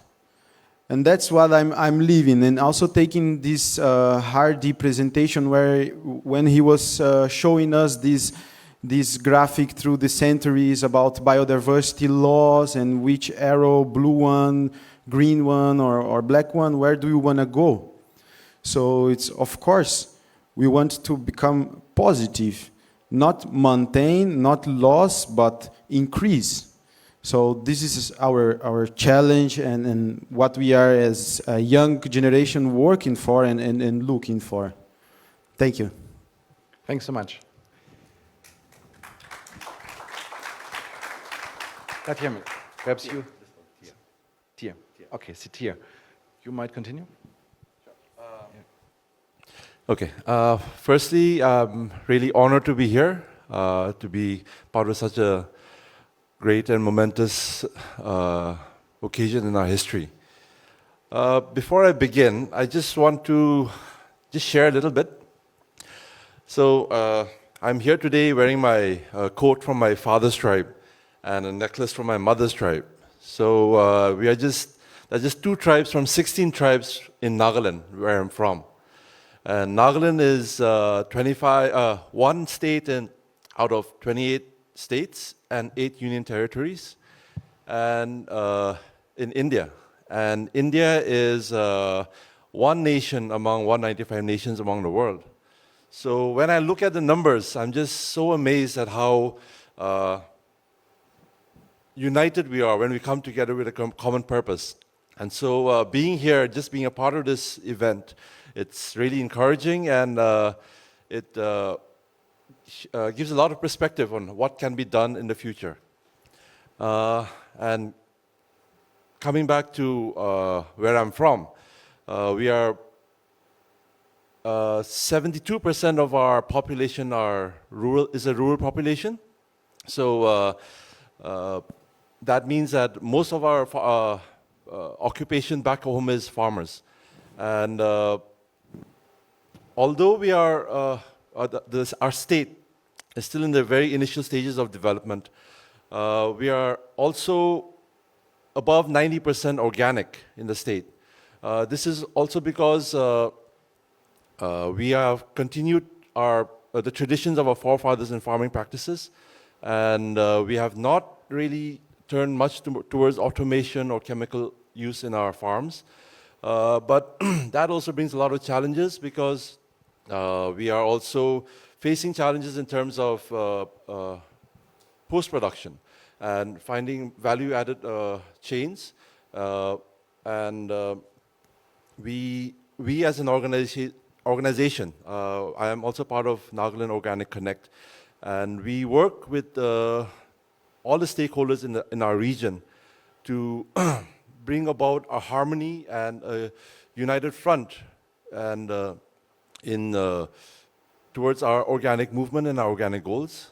And although initially things were a challenge, at the moment, slowly, step by step, people are coming together, and there is some progress towards the front, but there is still a lot of work to be done. And we hope that in the coming years, with all the support that we are also receiving from IFOAM, we will be able to achieve our goals. Thank you.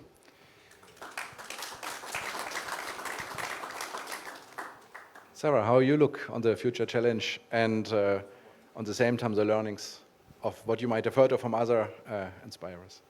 Thank you. And first of all, I'd like to extend my thanks for the contributions from our elders this morning. And I'd really actually like to start with something that Hardy pointed out, which is when thinking about something that I've learnt from those that have gone before, it is about how a few people can make such a big difference. And that really is a source of inspiration for me. So I first came to organic from reading Silent Spring, which was published 50 years ago this week.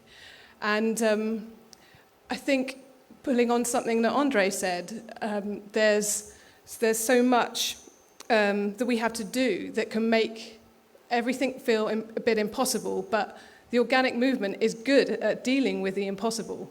So I take great inspiration from that. And in terms of the priority issues that we are facing, drawing on something that Roberto said about building bridges, I think that's really the challenge for our generation now. In many ways, the argument has been won, as was referenced earlier. People now see the link between the way that we are conducting society, the way that we are doing farming, is part of the problem, and that the solutions will need to be holistic, interconnected, transdisciplinary. And we're really fortunate that organic has a lot of the solutions, but what we need to do now is to really scale that up in practice. And because we've got so many in our movement, so many acorns that can grow into these big trees and have a really big impact, I have a lot of reason for hope because of that. And also, you will probably see at some point, if you haven't already, in the presentation about, in the industry hall, I think it is, there's a quote from Lee Tao-gun that says, "We need to pursue pragmatism and idealism together for the health and prosperity of present and future generations." And when we're dealing with things like agroecology movement, the regenerative agriculture movement, sustainable farming, as an organic movement, we need to look for the commonalities and build on those. And I think that's where we can realize the vision of our founders and our elders and really make a difference in the world. Thank you, Sarah. And in order, let's say, to have the final round before closing the session, perhaps you can say, where do you want to put personally your energy in, let's say, as your next project, and perhaps what you also like to do, perhaps different, perhaps, and set a new impulse? Well, my passion is working with people. Any of you who I work with can hopefully see that I love people and the difference that individuals can make when we work collectively. So I see my role in a way of being in service of others and service of others in the movement who are doing amazing things. I'm not a farmer.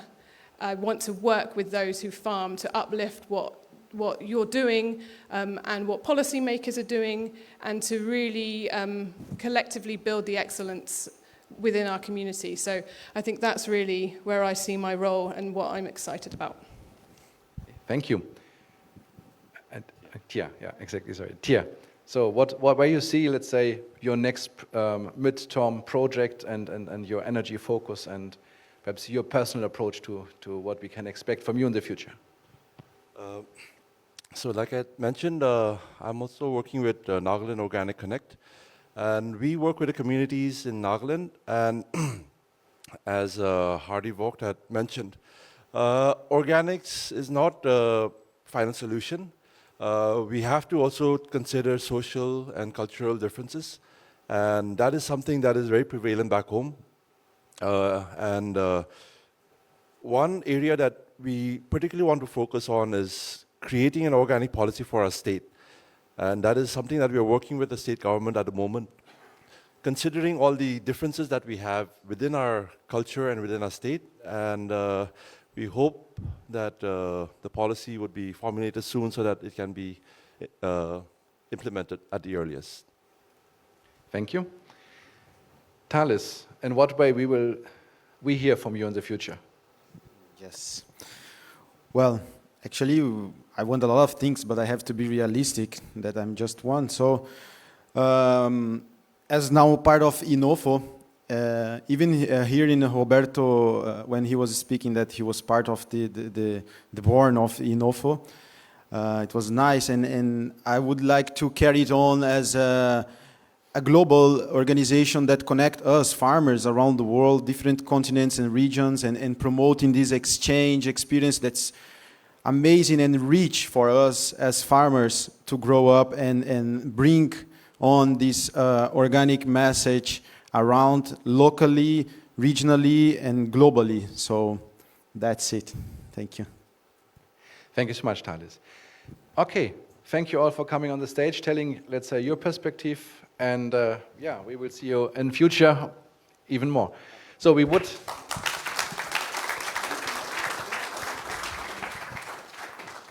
Okay, and then I will hand over to Neve and Karen as far as I understand the program. Is it correct? Yeah.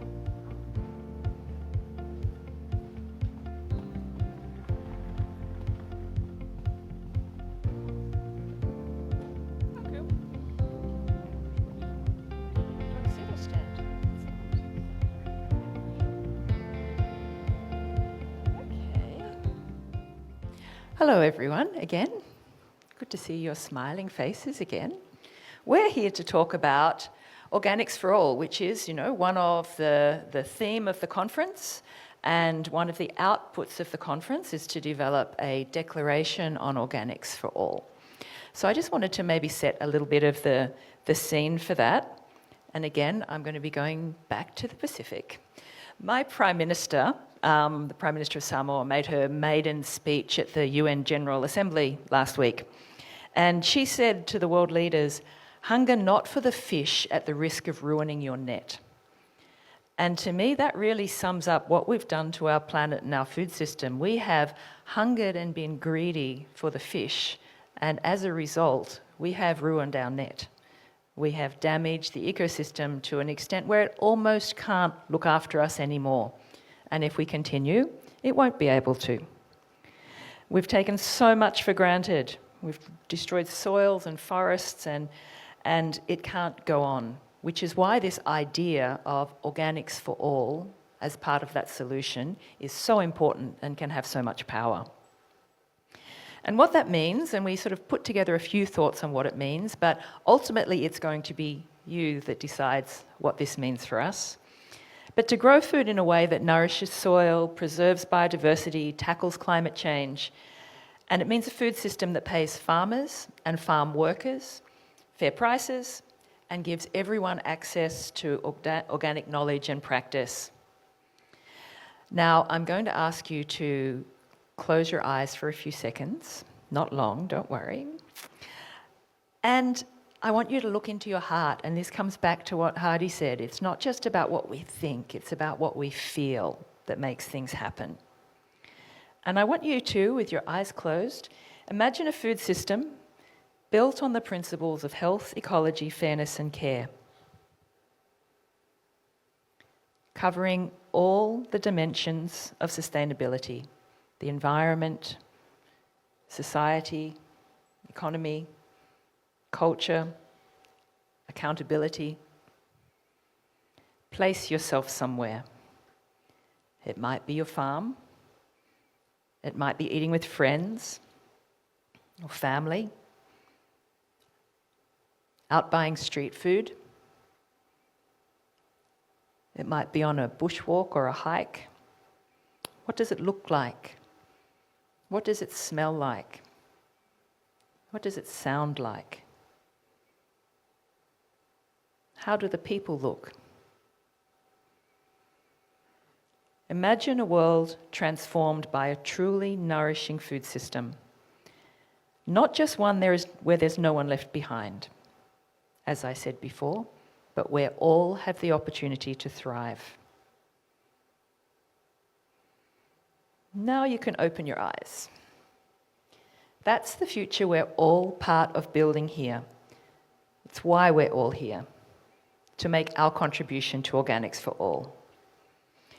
Now just take 2 seconds and turn to your neighbour and tell them just in a few words what came into your heart then when you were thinking about what Organics for All looks like. 1 minute with your neighbour. And if you're far away from someone, reach out.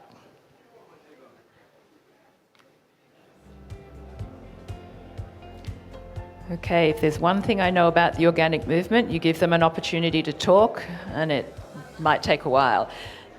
Everybody back, or I'll sing and then you'll be really sorry.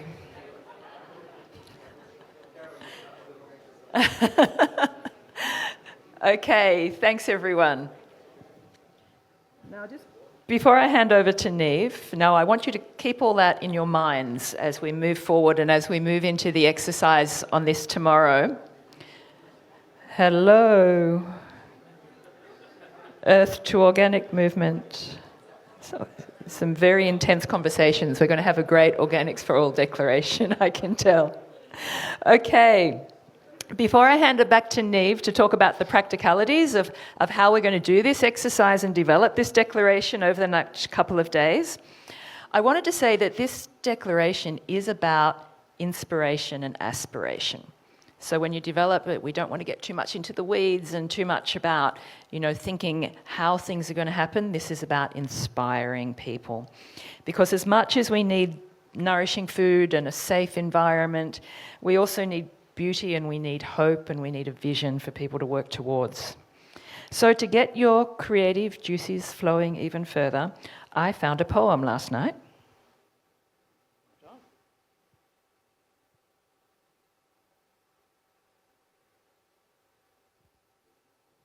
I will not claim to have written the poem. It's by someone called Tom Nichols, who's a sheep centre manager in the United States.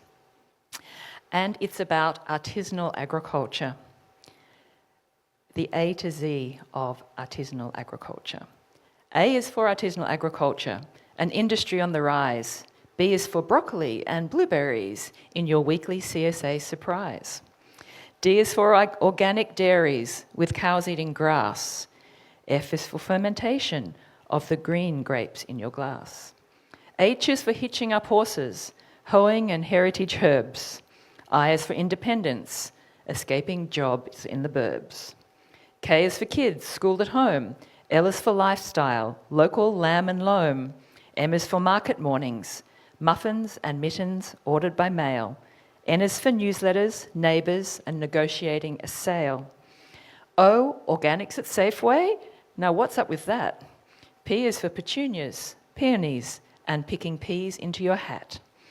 Q is for quality produce, advertised on your farm sign. R is for ripened and ready, right off the vine.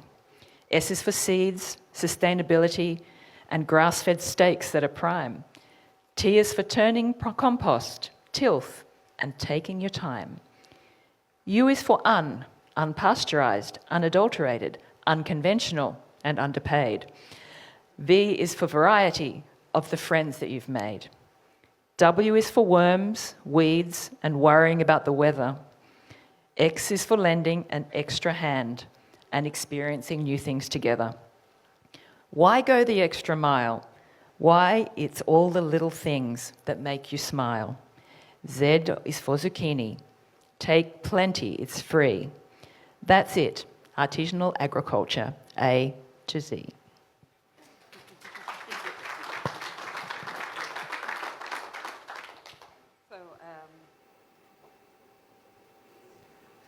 Thank you, Karen.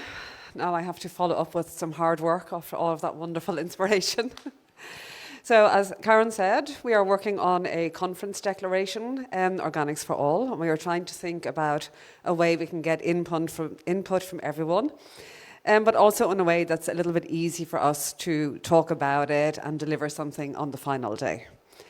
So what we thought we would do is we would come up with 5 groups, and they're going to be led by a lot of wonderful individuals. I'll read out the list now in a few minutes. And these groups are going to be convened tomorrow in the afternoon at 2:10. And then we're going to ask you to sit back and dream a little, as Karen said. Think about the future. I've learned today from Hardy that IFOAM Organics International has always been 15 years ahead of everything else.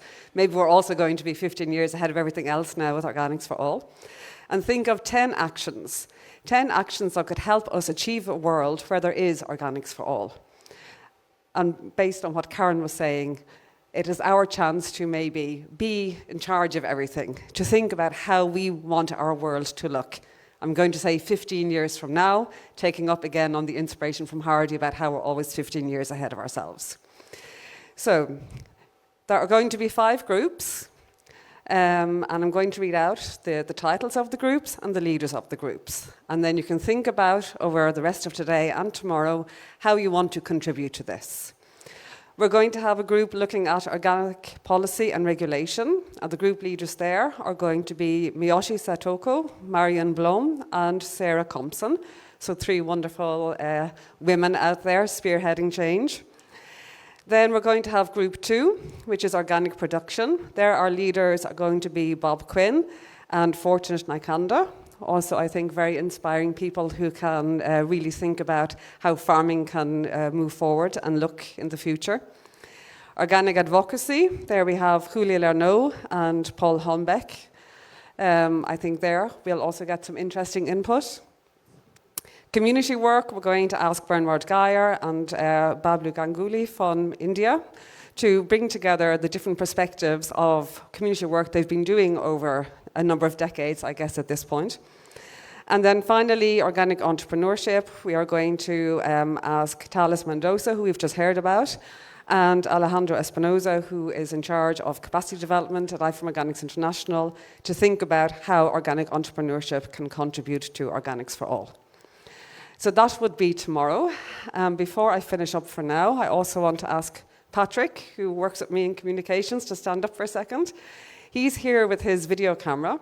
And although we're also live streaming today, we don't always have the possibility to share all of the wonderful inspirational moments that we're hearing with everyone.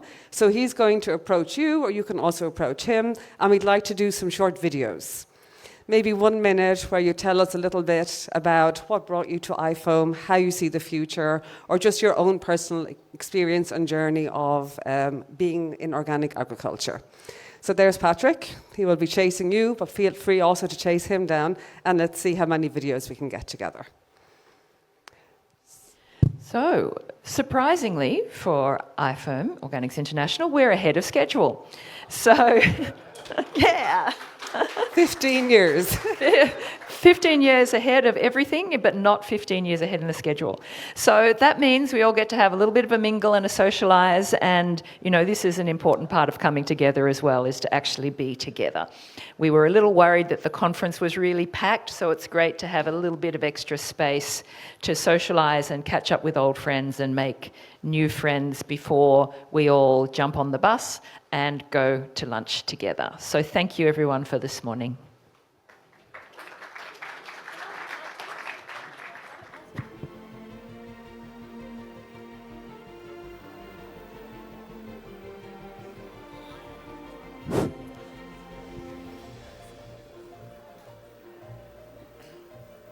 Good afternoon, everyone. If I could ask you to please take your seats, we are going to start the afternoon session. Now, before we begin the advertised program, I would like to invite Bernard Geyer up on stage to say a few words. Bernard. Thank you, Sarah. We have a little extra in the program.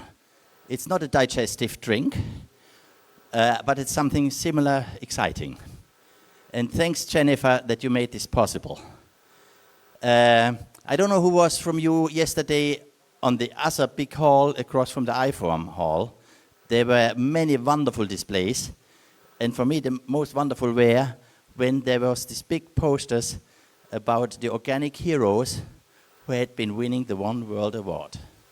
Now, we celebrate today 50 years of IFOAM, we have 20 years Asia, 20 years IFOAM EU group, lots of reasons to celebrate. But what do we celebrate? The name? What is IFOAM? IFOAM is people. And IFOAM is pioneers, had been pioneers, we learned very well from Hardy. But after all, we are only where we are because of people. And among these wonderful people, there are very special people, which we like to consider heroes. So many years ago, actually it was in 2007, Joseph Wilhelm, the founder of Rapunzel, very famous, biggest organic company in Germany, had this idea to initiate and to fund an international award for our organic heroes. I was able to matchmake with IFOAM to become partner. So we have this organic international recognition, which we call the One World Award. And every 3 years, this award is only given. And I thought we should not have this gathering of all these friends around the world, this IFOAM family being here, to have a moment of celebration of the OVA family. We like to call the OVA winners, they are part of the family. But there's another reason why I asked Jennifer for a slot. And meanwhile, I think this young gentleman here in the front row gets a feeling. I have to start with a little anecdote. We had a ceremony, because of Corona, only virtual. 2,000 people all over the world watched it. We had fantastic winners. By the way, being here in Korea, I must make the point, by far the most winners came from Asia. Bhaskar Sahave, Lifetime Achievement Award. The Kanekos this time in Japan.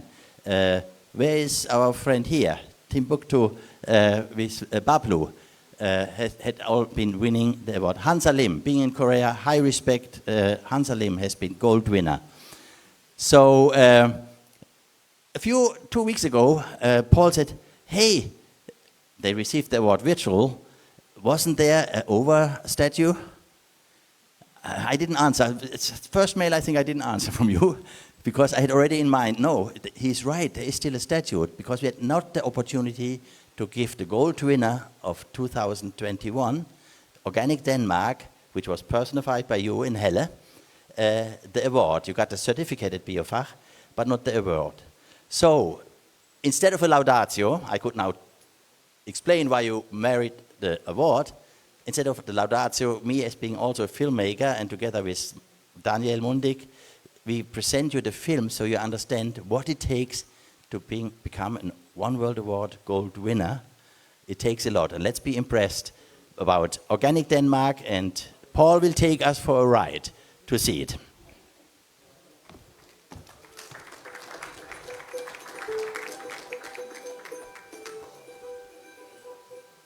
call signs in Denmark.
you saw it.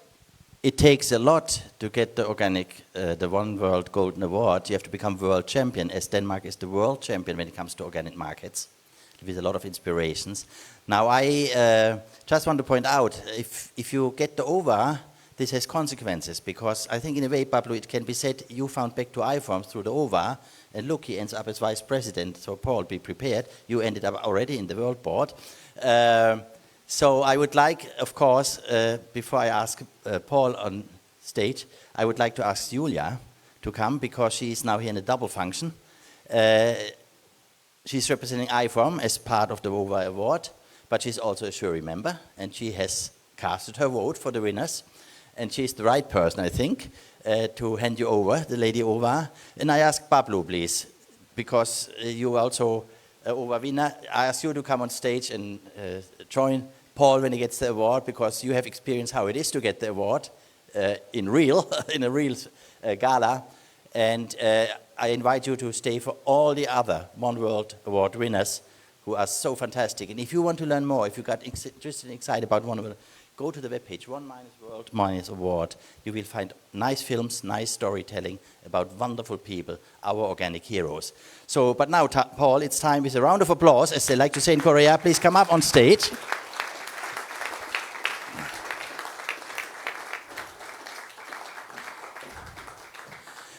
Now you may wonder, Paul, where's the Lady OVA? Well, the Lady OVA is 1.80 meters high, the mother of the Lady OVAs, and that's its Rapunzel headquarters. You have to go to see it. But the smaller Lady OVA is 35 centimeters high, but this has been already given, and it's in the office of Organic Denmark, because we honored Organic Denmark. But I have the Lady OVA to go in a pocket version. It's the real thing. Handmade, it's special, each one is unique, and this is the one you take home and now have something for your shelf next to the certificate, the One World Award. Yes, it's yours. Come with us.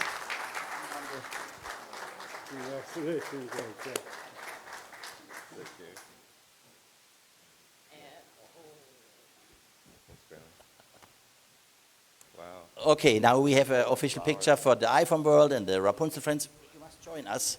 You represent all the OVA winners. You must have a big space in the... why don't you hold this?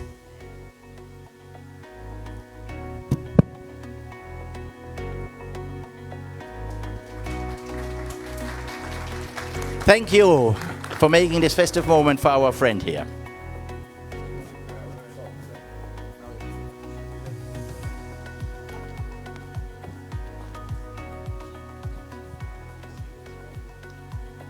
Thank you for that lovely moment to pep us all up after lunch. So now I would like to introduce Zizi, if you would like to come on stage to introduce our moment of inspiration to kick off this afternoon.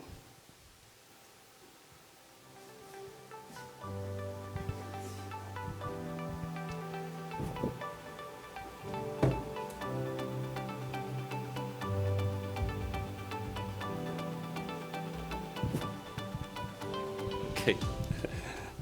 Good afternoon. I have the honor to introduce Dr. Bob Quinn. Actually, this is the first time for me to call him Dr. Bob Quinn, because I didn't know that he's a doctor, PhD holder. Yeah, I thought he's just a farmer, organic farmer, but actually, he is a very high-level organic farmer. Yeah, the Bob Quinn,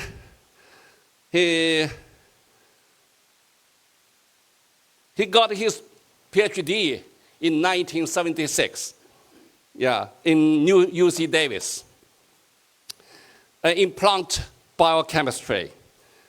And then 2 years later, he returned home to run a big farm, 2,400 acres, a family farm, given from his grandparents. And in 1986, he started his organic operation. And in 1989, his farm, such a big farm, came to 100% organic.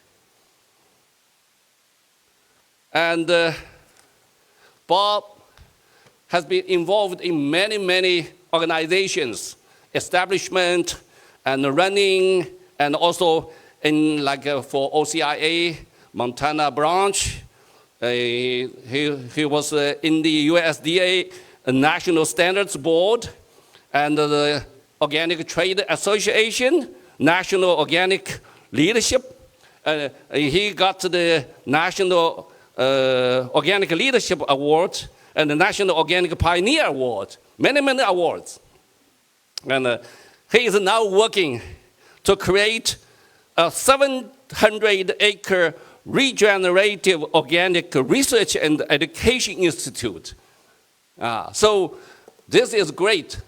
Bob is 75, only just 1 year younger than me. Bob has 4 daughters, 1 son, and 20 grandchildren. How poor I am. I'm from China, 1 family, one child. So I have only 1 daughter, 2 grandchildren. So Bob, I have to ask my daughter. My daughter is now in the States. So my daughter, the family, whole family, to visit Bob, to visit your farm, to learn how do you get 20 children, grandchildren. Okay, Bob, the floor is yours.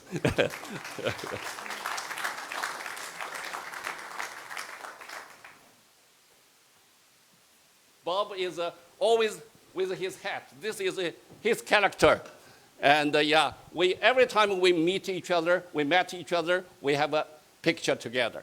That's right. Yeah. So Thank now, you. take a picture together now. Okay.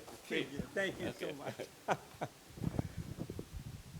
Well, thank you very much. Actually, I only had something to do with the first 5 children. I didn't have anything to do with the 20 grandchildren.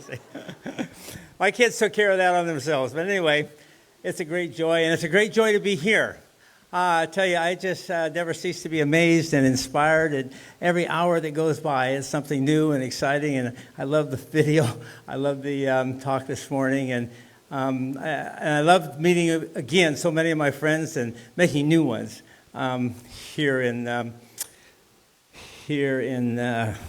Korea. I forgot my show. I got some slides for you. Let's see if this works. Oh, how do we go back? There we go. That's my welcome to Montana, greetings from Montana story. You know, 2,500 acres, I don't want you to get the idea that this is something enormous in Montana. I mean, Montana's the same size as Germany, but we have less than 1 million people. So imagine that. There's almost, 85 million in Germany. So if you only have 1 for every 85, it spreads out. And the average size farm in Montana is about 2,500 acres. So we are just about average size for a family farm. So anyway, but that's not what I came to talk to you about. I wanted to talk to you about today, kind of setting the stage for a dialogue between the generations.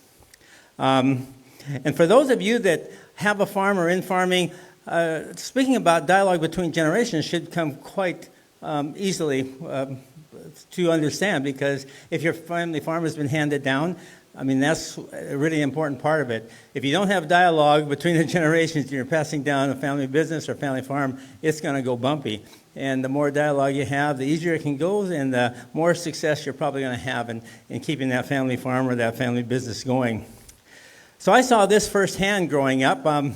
My great-grandfather, which you see in this picture here, transferred some of his property to my grandfather in 1947 when he died. That was the year I was born, so I never knew him or met him. But I heard lots of stories about the great thrashing machines and harvest crews that he would have to bring in his harvest. My grandfather then took over, and he started our farm in 1920. And there was a lot of dialogue, I can tell you, between him and my father. This is my grandfather was one of the first in the neighborhood to get a pull-type combine. And that reduced the size of the harvest crew from about 10 to about 2. And that was a big improvement. And my dad then came and took over the farm in 1948. And there was a lot of dialogue between those two, too. So here was my dad's improvement. He now has a self-propelled combine. And he can do with one person the work of 10 that his grandfather did. I came back to the farm, as you already heard, in about 1978, and now with my combine, I have a cab, and I can keep the dust out and keep air conditioning. I thought it was amazing. I wasn't brought up that way, and it was so exciting. But why am I telling you all this story about combines and harvest and showing you all this machinery?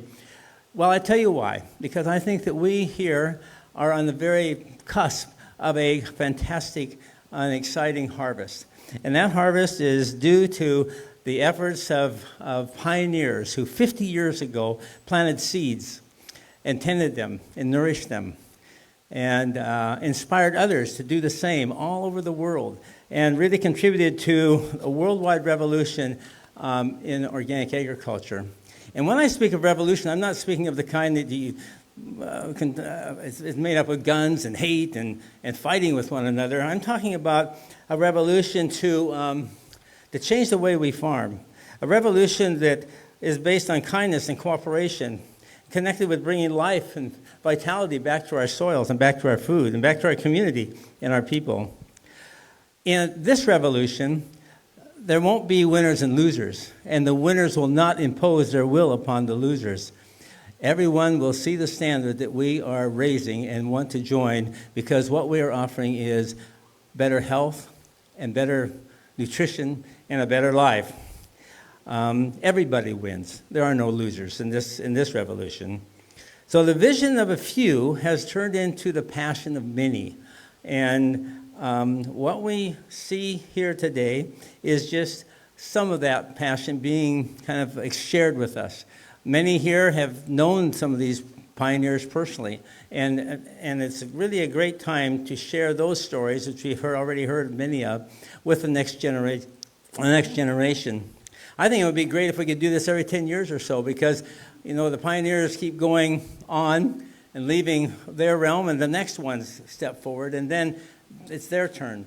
And imagine if we had the chance to do this every so often and have each generation share with the next what they have learned. I think that would be a great thing. And I love the theme, Organics for All. That should be our ultimate goal, I think, and our vision for the future. And it's the future that we want. We should not rest as long as we live until we have seen on this earth 100% organic agriculture and 100% organic food. And if we get to the point in our life where we can't do anything because of our age or our lack of inability of activity anymore, but just eat our daily bread, we can still support organic agriculture if that bread is organic. We're supporting some organic farmer, some organic miller, some organic baker, some organic shopkeeper. And that's something that we all can do. I regret that 50 years ago I wasn't a member of that group, that select group who really started IFOAM. I was at that time, as you already heard, in college, studying in University of California at Davis, studying biochemistry, and I tell you what, there was no mention of organic in my studies. I never heard the word. It wasn't even mentioned in any of my coursework. It was until 10 years later, after I'd moved back home to the farm, that I first heard my first mention of organic wheat, met my first organic farmer friend, and started to plant in some of my first organic crops.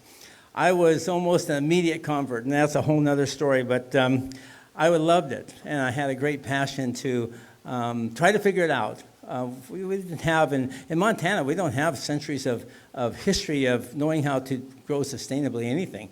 And the chemical people had moved in the last 40, 50 years. My father was an early adopter, and so we were an early adopter of organic. And that was a challenge for any of you who were early adopters, boy, oh boy. People thought we were crazy. And they were taking bets in town. Was I going to give up first or just go broke first? That was the idea. That was the talk at the coffee shop.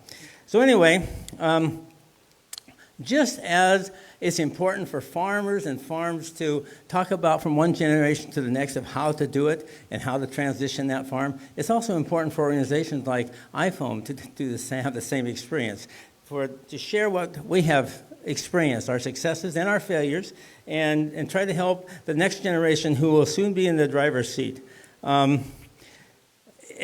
the things that change are the way we do things. I showed you the pictures of the harvest machines. You see the changes over the last 120 years. It's been amazing changes. We keep changing and evolving, but principles do not change. And that's what we need to really focus on. How we apply those principles or accomplish those principles, that's what each generation will figure out for their own selves. I would like to share a couple things that I've learned, but first of all, let me share a piece of wisdom my grandfather shared with me. Soon after I returned home to the farm, he said to me one morning, he says, "Oh, grandson," he says, "you know, I want to tell you something."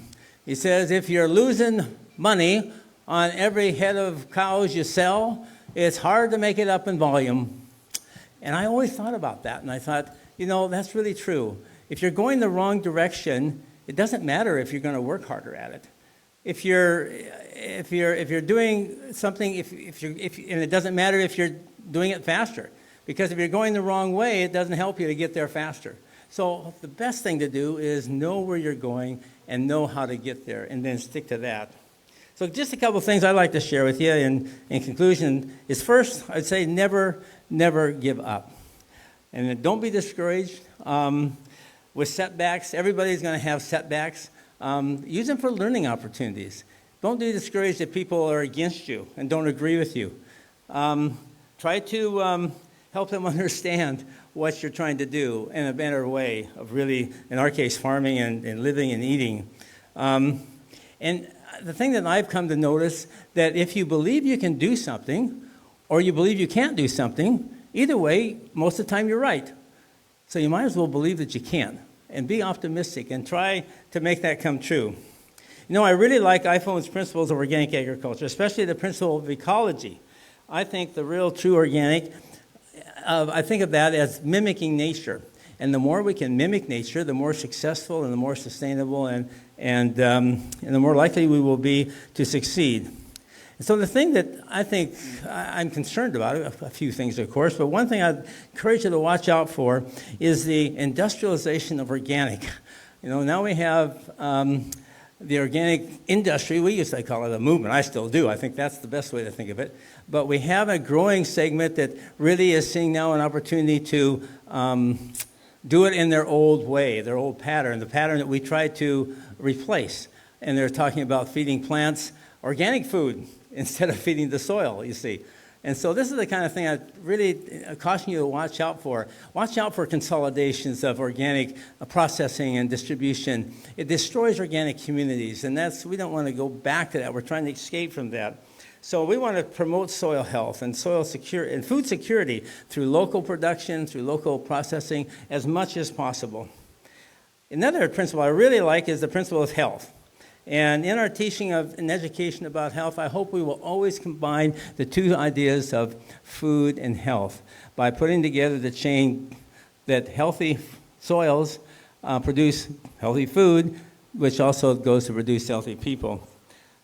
In America right now, we have a big, well, it's not only in America, but in the industrialized world, let me say it that way, there's a lot of cheering about cheap food, that they've accomplished this great thing called cheap food. We pay less for our food than almost anything else in America. But the truth is this cheap food comes to us at a very, very high cost. And you don't see it at the checkout counter. You see it down the road.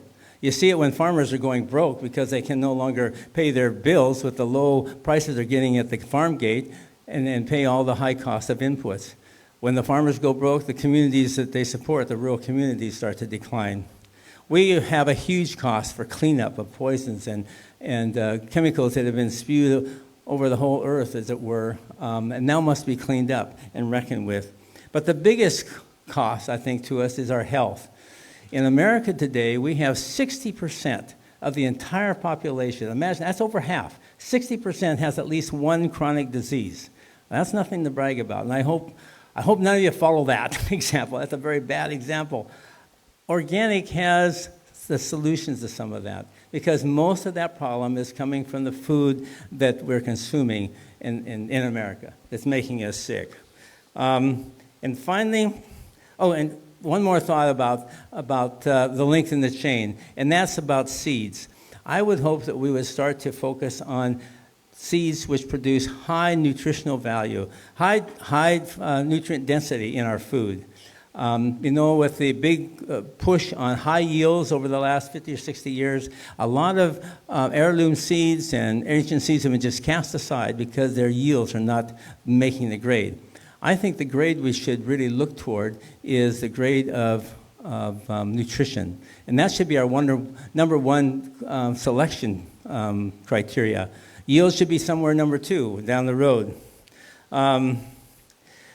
Anyway, if we were to link those 4 pieces of chain together, then we would have the full potential, I think, of what we're trying to accomplish with regenerative organic systems. And finally, and this is my last thought, is to be kind. To be kind to one another. Be kind to your neighbors. Look at your neighbors as future organic farmers, because that's what they are. And look at your fellow brothers and sisters in the organic movement as brothers and sisters, because that's what they are. And I think that, and we all know this, the more we can cooperate, the more we can get done. And I want to say, when I come to IFOAM meetings, I really feel that. I feel that camaraderie. I feel that love of brotherhood and sisterhood. And I really appreciate that. I feel it here. I really appreciate that from all of you.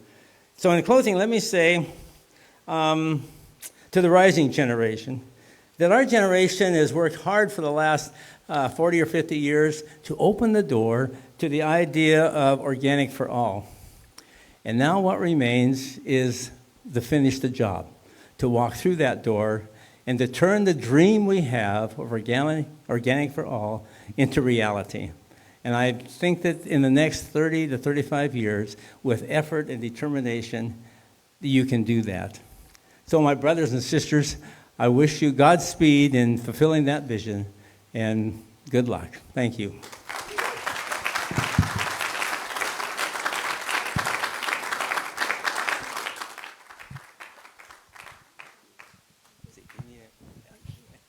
Thank you very much, Bob. That was indeed a moment of inspiration.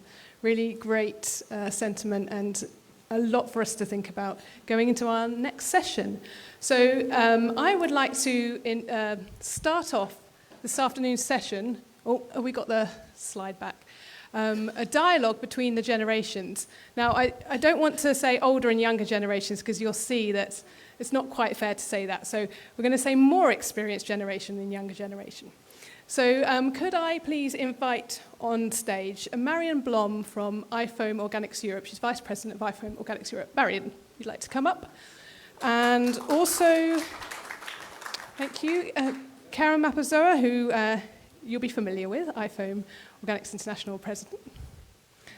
Thank you. I'm going to move this out the way in a minute, so I think we'll try and come a bit closer in. And also, Gerald Rerman, I haven't seen Gerald. Where are you, Gerald? Oh, good. Please come down onto the stage. Thank you. And on behalf of the younger generation, we've got Shamika Monet. Shamika from Enofo, if you'd like to join us on stage. Julia Lenor, if you'd like to come up on stage as well. And Enno Sontag. I haven't seen you, Enno. Oh, great. Excellent. If you'd all like to come up on stage, I'm just going to move this, and then we'll all kind of gather around. Well, you can go in the middle. You can go in the middle. Come on. No, I'm 60.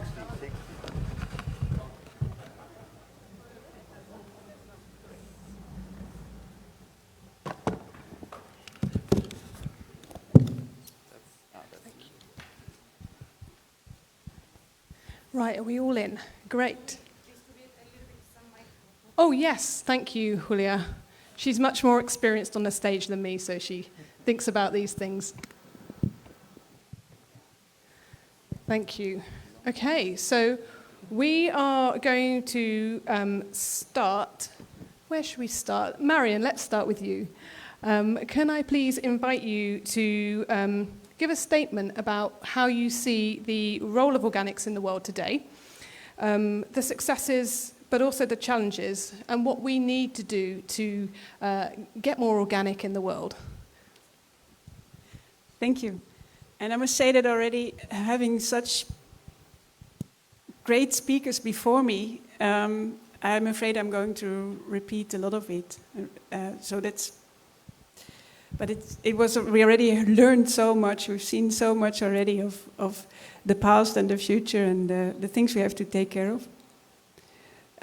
But if I go straight into the successes and challenges, I would think that one of the successes of organic food and farming is that it was able to go against mainstream development, that the organic farmers, the organic sector, the organic movement was able to go against the paradigm of rationalism, of efficiency, and build a food and farming system based on values.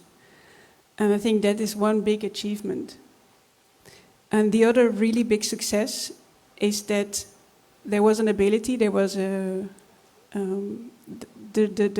groups that were out there were able to connect, to find supporters, to build value chains, and to bring ideas to a larger audience. I think those are really big successes, and to me fundamental. Then when I come to the challenges, the one big challenge is that cost and price do matter. I mean, you can have a value-based system, but if you're trying to sell your products in an environment when the environment is the shop, where the only communication that you have is actually the price. So I think that's really difficult to sell these values if you cannot communicate about them.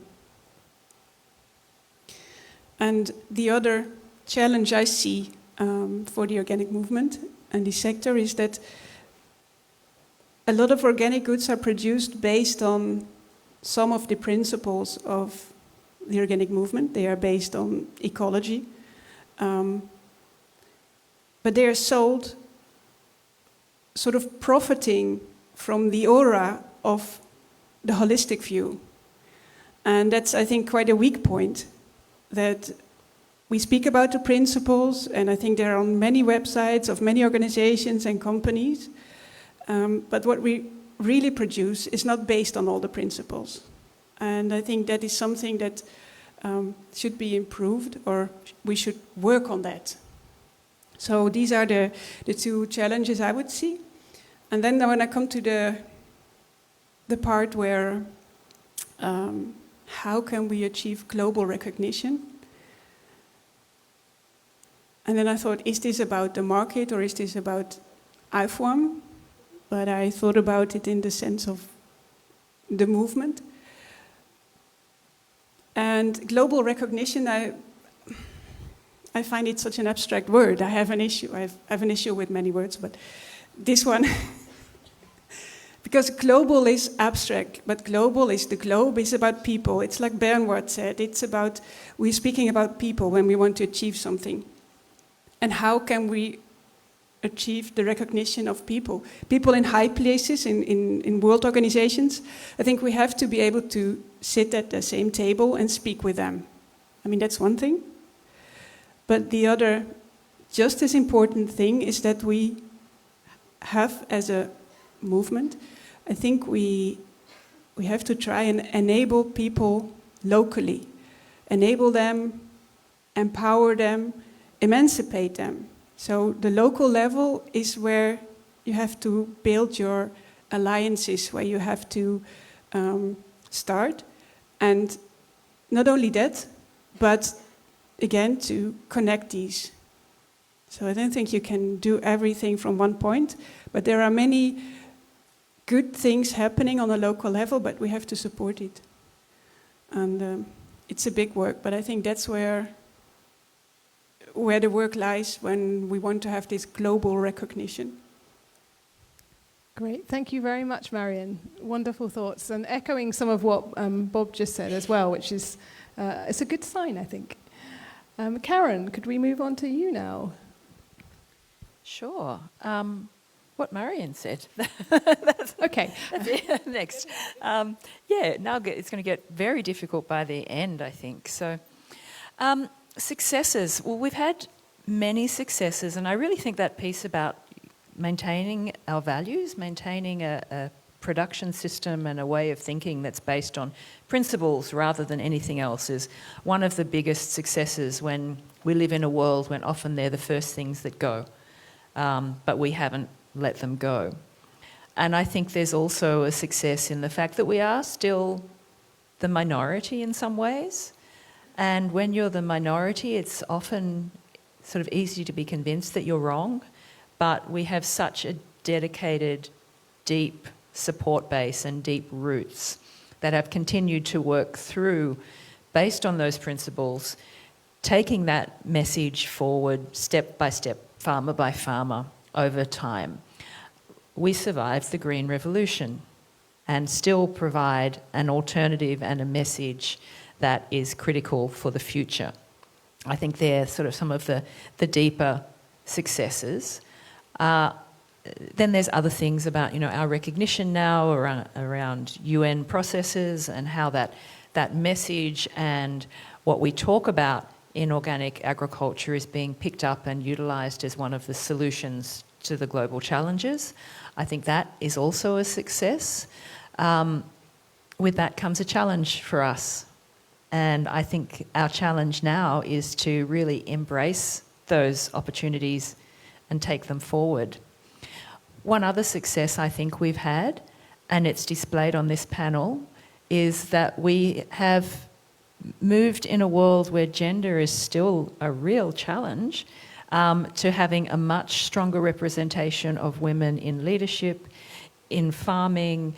It's become something that's really important in the organic movement and that we're talking about. We agreed to revise our principle of fairness at our last General Assembly to make sure that the language and the ideas are more inclusive and spoke more to gender equality, and I think that's really forward thinking. So I think that's a big success for the organic movement.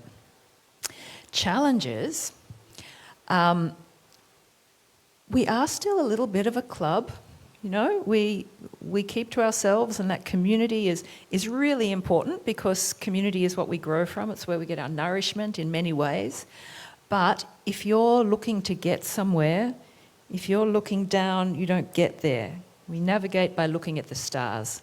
So we have to start looking up at that horizon, taking the opportunities that we have through recognition on global levels, through the fact that the need is so great and we have part of the solution.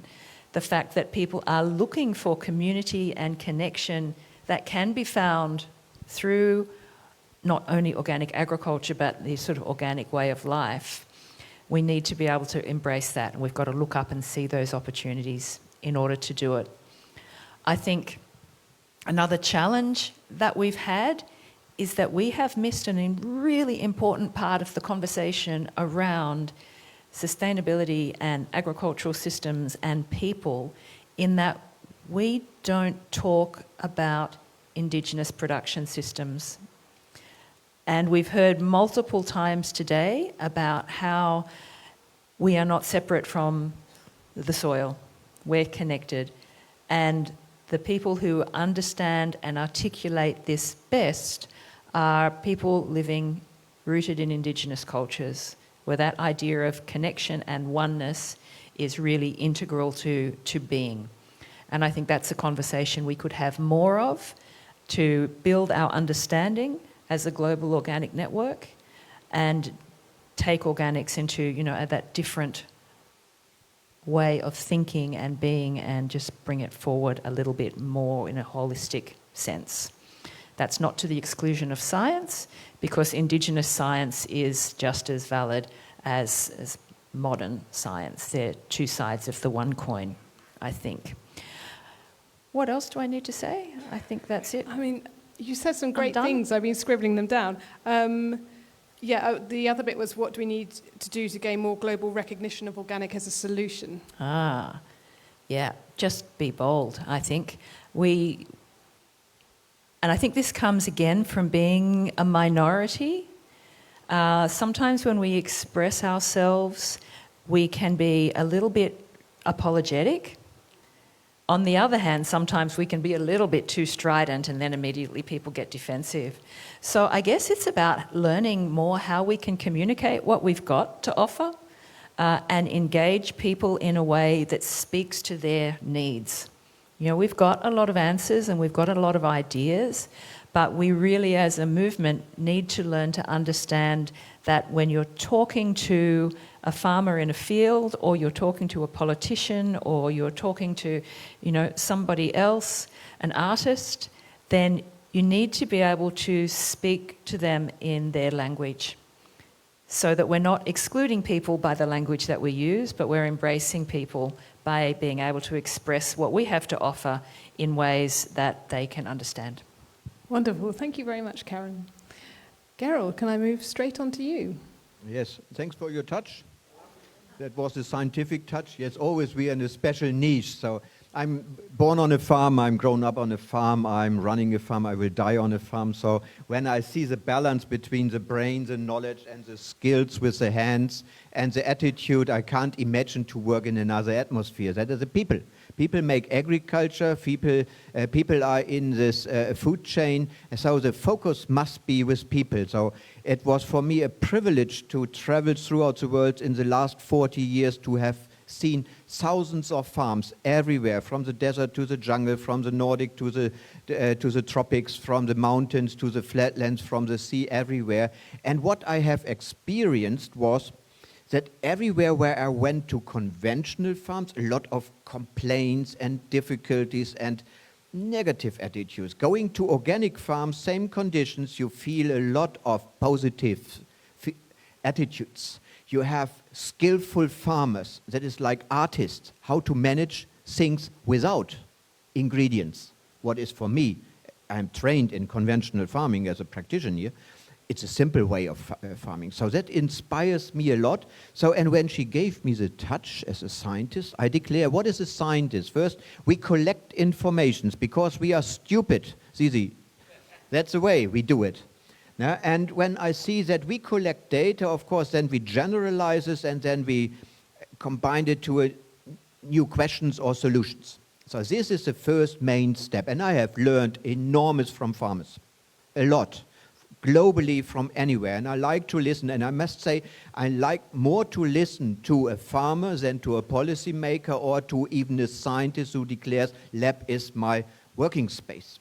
So this is very important, that science has the first role to listen to others, to describe it, and then to communicate it. And where we communicate is at the front line. We communicate out of the bubble.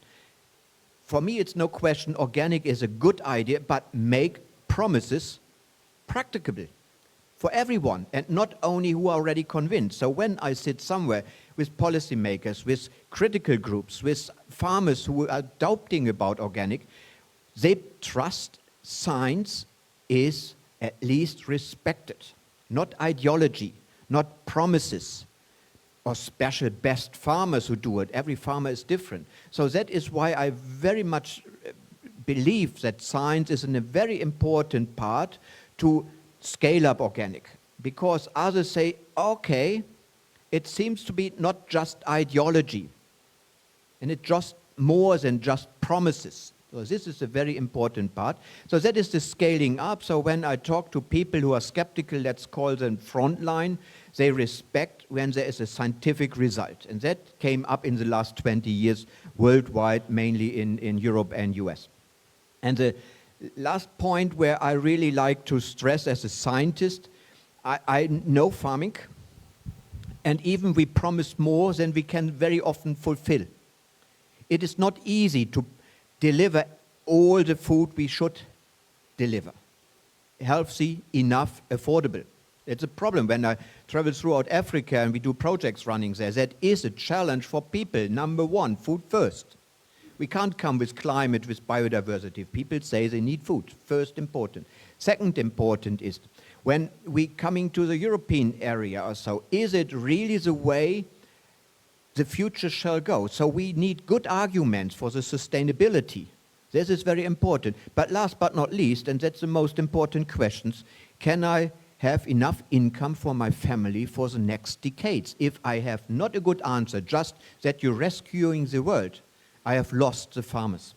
So I need a good answer as a system approach, that I make enough food, I do it sustainable, and it's in the profit of everyone, from the farmers to the consumers, for both of them. And this seems to be very often as impossible. So organic shows it is possible, but we need to scale it up on a level that everyone can take part of it. And that means even improving and changing organic. And that is my contribution. As you remember, I was very honored to be 7 years in the World Board of IFOAM as a scientist. Now, I was not very much respected. But you know, we are nosy people. No? So, and I loved it really to be on the bottom of the movement and to see what's going on, and I'm very much taking from this movement for my scientific ideas, and I hope that I can translate complicated themes from the movement into simple answers for the policymakers, for other farmers, or for the public. So that is my general hope, and I'm very hopeful that we have a good answer still for the future. Probably under this crisis we face, actually, that's the only answer we have. Great, thank you very much, Gerald. Wonderful. Okay, we'll go over to this side now. Can we start with... okay, great. Round of applause for the wiser generation. Wise generation. Okay, Julia, would you like to kick us off? Shall I remind you of the question? Yes. Okay. Please, could you say how you see the role of organic in the world today, our successes, but also our challenges, and what we need to do to gain a recognition for organic as a solution? Big questions. Oh la la. Well, now comes from the younger view, no? A little bit. And it's a generation that is growing in a changing planet, in a change of dynamics as well. But we are, from the organic youth, we are building on what has been built over these last 50 years and actually before. And so a lot of the work has been done. As Hardy showed us, many of the answers have been developed 50 years ago. We are only trying to get there. And that has been a challenge somehow. I think we got somewhere. And now organic is no longer a niche. Is no longer, oh, we are that crazy people, I don't know, that hippie group. And so now we are serious, as we saw with the video of Paul, taking over a country. We are taking over districts, and people are not afraid of organic, and they are starting to see the solutions that can bring a good living to farmers, young people starting to stay in the farms because they can make a living out of organic, and they are not ending up all sick because of all the chemicals their parents will use and get. So I think that's an amazing achievement. But at the same time, I go back to what Hardy said. We had all those solutions, but we only reached the 1%. We are still small. We are louder, we are getting there, but we are still small. And in many parts of the world, it's still for an elite. It's not easy to get it. And I think there we have the biggest challenge, to make it truly fair, truly organic for all. And that, I think, it really goes back to recognizing traditional farming and indigenous communities, and is bringing value to all of us. It's not that some know better, some will have more access. It's changing our society as a whole. And I think organic has the tools. The principles of organic is not only about farming or processing or trading, it's how we perceive a society, how we relate with our neighbors, with our family, with our friends. So I think we have the tools. The issue is how we make it louder. And I think that goes to your third question, because I think we are running out of time, so I will try to be fast. You're doing great. So how to make it louder? I'm a loud lady, so that comes easy for me, but I still find that I still struggle to convey the message. I see there's more young people all around the world curious, especially people living in the cities that they got too confused, too much information, and they want to go back to nature. But at the same time, I see young people that live in a different planet, full of technology, stock markets, having the latest trend, YouTube video, etc., etc., etc. So how to find our way in this new environment that there is out there, that is still one that we are discovering and trying to find our own place, how to find the organic way. And I find that the true change won't come from politicians and big governments. It will come from small local communities, bringing change, inspiring, showing that it's possible, that it can be replicated, that we will have a nicer town, a nicer life, kids will be happier, most prosperous. But of course, we need the support from the from the global governments, and so it goes hand by hand, but we need to focus and strengthen that and work with communities and linked people. Now we have the tools, so we are not need to be alone in the middle of Mongolia or the middle of Argentina. We can be connected, and we can learn, and we can share our frustrations and get inspired on how others have overcome it. But yes, a lot of challenges ahead. I hope it's bright future because we need it. It's time for organics. It's now really it's everywhere. People are willing and the planet is asking for it. So yeah, I hope I answered the questions. Thank you, brilliantly. Thanks very much, Julia. Shamika, I'd love to hear your thoughts, please. Yeah, I think almost everything has been covered by everybody, but I would just like to come from the perspective of being a farmer and representing INOFO here as the president. And when I see hearing from Hardy in the morning and also from Gerald now, and everybody has been speaking that it all initiated and started with farmers. And where are we now? So I just, for those who are not aware, and it's interesting to see in these last 50 years when I meet many of the earlier generation people talking about IFOAM and how it started, somewhere on the line, farmers were forgotten. And there was the building up of INOFO. And in the beginning years, it was like I spoke with Feeble in BioFac also. It was started as a scientist and farmer platform. And I think with ISOFAR as well. But at present, we as INOFO have gradually come forward from an informal network of organic farmers in all over the place, all 6 regions of the globe. And now we are getting organized because earlier we just used to have a knowledge sharing between farmers. We used to meet every 2 months online, and we've come to know that, okay, what's happening in a farm in Brazil, what's happening in a farm in India. But we realized when we want to make changes or to have a broader impact, we need to organize ourselves.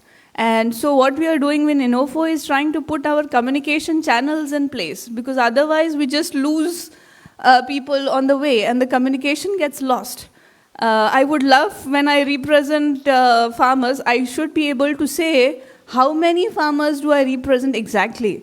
Like now we are in the process of mapping and membership recruitment and having papers and things in place, and not just saying numbers like big numbers. But when we really count them, and really the numbers are getting up in the Google form, I feel enormous pride to represent so many organic farmers from Africa, Asia, Latin America, North America, and Europe. And it's not only the representation at the policy level, but also at the science level, because it all started there. And now when we go back to different places, people don't recognize farmers having any knowledge. And I have learned enormously from farmers.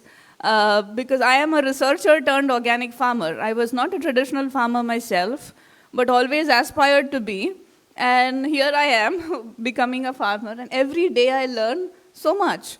So in future, for those who want to collaborate with INOFO, INOFO is now ready. It has its own vision, mission, and goals, a strategic plan, and a business model coming together, coming up in a format that it can start functioning. But it needs support from everybody, like the policymakers, the academic folks, the science. Everything needs to go hand in hand of INOFO and IFOAM. And I think it's a great opportunity that over the years, the stretched rubber band has loosened a lot, and between the farmers and the way we were schooled to when we came to Inofo. And I think we are at a best place now to see how the synergies can be built, intergenerational, inter-stakeholders, and see a larger impact, because organic is very knowledge intensive. And if we don't include farmers at policy levels, and if we don't know what the needs of farmers on ground are, we are just talking hot air. So it's wonderful to see how these things are coming together. And thank you for giving me this opportunity. Thank you very much, Shamika. Last but not least, I'm sorry that you've had to go last. Enno, please. Yeah, thanks. I'll try to find something new to say after we've heard all these nice impulses. I think for me, one of the important successes of organic farming is, or the organic movement, is that it has managed to, from a niche to impact society at a larger scale. And we can see that nowadays, when you go to the supermarket, a lot of conventional products have some way of communicating pseudo-sustainability on them, which has not been there 10 years ago. And I think in that sense, the organic standard has really set the bar for competition globally on the markets now. In terms of challenges, I think the main challenges I see are those that we have on a global scale as well, as urbanization, is the rapid population growth. And I really worry there how organic as it is today is going to address these challenges. Because, you know, if we produce on the land as the standard demands, then how are we going to get that food to the cities? We're going to have huge amounts of transportation, and it's going to be 70% of people living in cities soon. So I really see that as a huge challenge. And that also brings me to what needs to be done so that organic is recognized more globally. It's really that we need to discuss the new technologies that are coming up, like vertical farming and circular food systems and novel foods. I feel like organic farming should take charge in these discussions and really set the bar there as well, and like define how these things can be done organically, maybe. Because those are going to be some of the technologies that we need with urbanization, for example. So briefly, those are my points. Great, thank you very much. Can we have a round of applause for all three? Thank you. And now, one of the most exciting things, certainly for me, and I think for lots of you, is that we're all together in person. And what an amazing opportunity. We can actually talk to each other. And what I'd like to do on stage now is to have a bit of an actual dialogue between the generations, not just hear from the generations. So can I invite you to wheel your chairs a bit so you can make sure that you can actually see each other and I'm not blocking you. And we'll just go with whoever wants to ask a question first. So I would invite some questions between the generations. Who would like to kick us off with a question? Marion. Thank you. Yes, there was one question that popped up in my mind, and I thought, and any of you three can answer, anyone who feels the most challenged, is if you consider the organic movement with its principles, its definition, and the values, as a cherished but very old aunt that passed away, and you are the ones getting her heritage. You get the whole house, you get the nice things, you get the beautiful cat, but you also get a lot of rubbish. So you get the whole heritage. What were the things that you would throw away? Lovely question, Marion. Very contentious. Who would like to take that question, or at least start? You want to go? Go ahead, please. You want me to go? No, but... Okay. Far away, Shamika. No, I didn't get time to think, but yeah, it's a really good question. I can relate to that to a certain extent, because at the national level and international level, I think personally, I got the heritage of Inofo getting handed over. Globally and nationally, it was the national movement to the younger generation. And obviously, it's not me, but the team that we are together. And there is, like Hardy said, or someone said in the morning, it's the gates are already open for us. And it's for us to just walk through. So it has been immensely important to have that gate open. And we realize that, and very grateful and humble for that. And at the same time, we realize the challenges that are increasing every day, global warming and anything else that we are talking about, it affects the farm so much. Because we were affected by the floods in Kerala in 2018.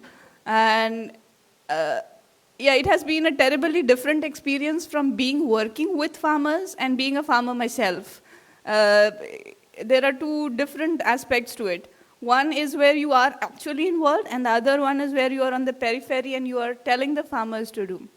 So that realization also brings me to understand all these words that we talk about. And when we try to put it down going forward, I realize that only telling is not important. It's about the quantity as well. Because it's not Shamika talking here, it is the 2.5 million organic farmer families from Asia, Africa, Latin America, North America, and Europe talking about. So I think when we say that, it's the value that comes with all these farmers, all their knowledge, all the biodiversity which is on their farms.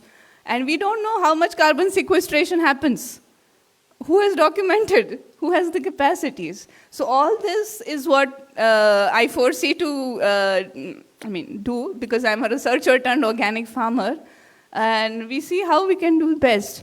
But it's about building channels and communication in place so that we just build our strength, because we are all there. It's just we are in silos. We just need to join hands, I think. Thank you, Shamika. Would either of you like to add anything? Go on, Julia. I hope they don't kill me, but what I feel as a burden is the monster of certification, that we got so much into that monster, and we forgot that the core thing is the practice, and it's the techniques, and it's the knowledge behind. I think we had made a huge step with PCS, spreading it all around the world, and refocusing to the learning, the sharing of experiences, developing local markets, making organic fair. I know there is necessary certification as it is, but I hope of a world when it's no longer needed, because the practice that is practiced all around the world is good organic practices. So I think that is a challenge that brings fraud and brings deals and money, and it became a money machine rather than a practice and core and principles of organic.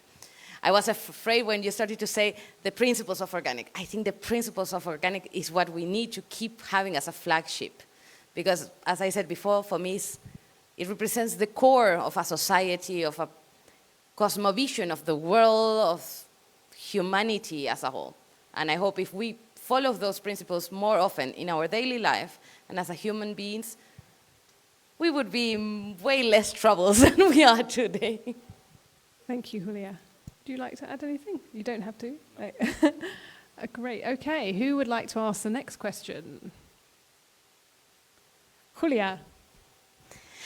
My question is a bit practical because I'm a bit lost. I find that the founders of this organic movement brought change. They were strange bugs in the middle of this industrial and full of pesticide agricultural sector. And they brought a light and they created change all alone, shouting, and it became what it is today, that is recognized, the science behind, there's a movement, there's civil societies. But I find that we reached to one limit, and now we really need to jump and get to the broader upscale.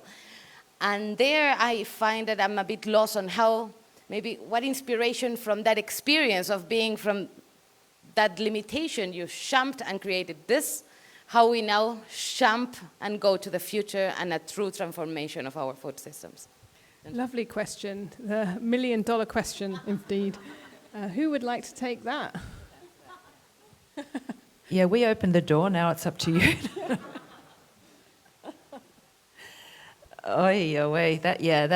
That's the million-dollar question, isn't it? As what do we do now? And I think it's about a little bit what I said before. We've got to stop looking down at our navels and we've got to look out to the world. So we really have to say, be able to present ourselves. And that's through partnering and it's through relationships.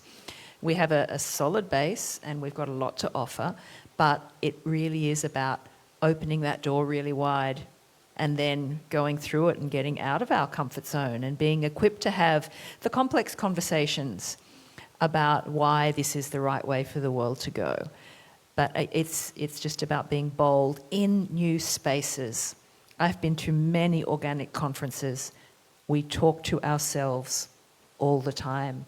We need to put ourselves into new spaces where we're talking to people who are not yet our organic farmer neighbour, who are not yet a member of the family. We can't do that if we keep talking to ourselves. So get out of the comfort zone, go and talk to other people.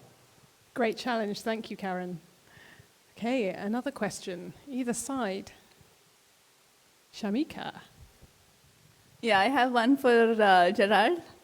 If I say your name again.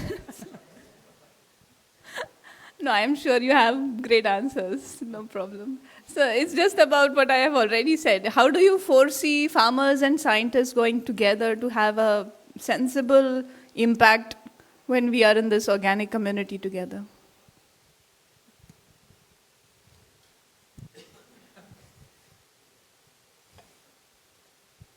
I see the challenge in the future, you as a young, to bring people together, and that's farmers and consumers and everything in between. Even the process line. We came in organic to a market-driven success story, but we have lost the lifestyle image, and the lifestyle is changing a lot. So as scientists, if we still work, and that is the whole scientific area in the world, stucking on farm level, we have lost at least the understanding of the food system approach. And the food system is an obligation for organic, just in the imagination of nutrient flows. Now we produce organically, exporting food, and most of the nutrients are not back to farm. Shit in the toilet, dirty, not possible back to farm. So that is not sustainable. So we need at least a science who understands that the food system is our topic and not farming system. That's a very important part. So if we bring farmers and scientists together, that means finding one voice to talk to the public, to the consumers. It's not only the consumption, it is even the public, because public has public goals, no? Climate, biodiversity, water, and something like that. So we need really a future for a new science. I do not like to call it multi or transdisciplinary. I just call it listen to others, look to the real world, translate it into simple sentences, and make at least everyone aware that we're talking about our daily need of food and of our future has to be delivered for everyone, every day, affordable, enough, and healthy. So that means science needs to leave a little bit lab, leave a little bit farm, yard, and at least leaves a little bit the arrogance of finding always answers for problems. So I think we should more in the way that we listen and translate. So very often scientists, when I go as a scientist on a farm or I go as a farmer on a farm, the people talk to me very different. And I like farm-to-farm talk. And scientists should feel as a farmer before they start to talk about farming. Can I ask a question? Of course. Okay, this is a personal question to each of you because we all come into organic, I think, for our own personal reasons. We've all got our own stories in organic. So thinking about what you want to do in organic, what's stopping you? Not a general speech about we as young people think. I want to know what is the barrier for each of you in what you want to achieve in your contribution for Organics for All. Great question, getting really personal. Who would like to start? I know. Shamik is giving me really nasty looks. Yeah, I can see them too. I'm glad I'm not in the crossfire. Should I? Go first, and I have a moment to think. Yeah, when the question comes, I think there are a lot of things. One important one is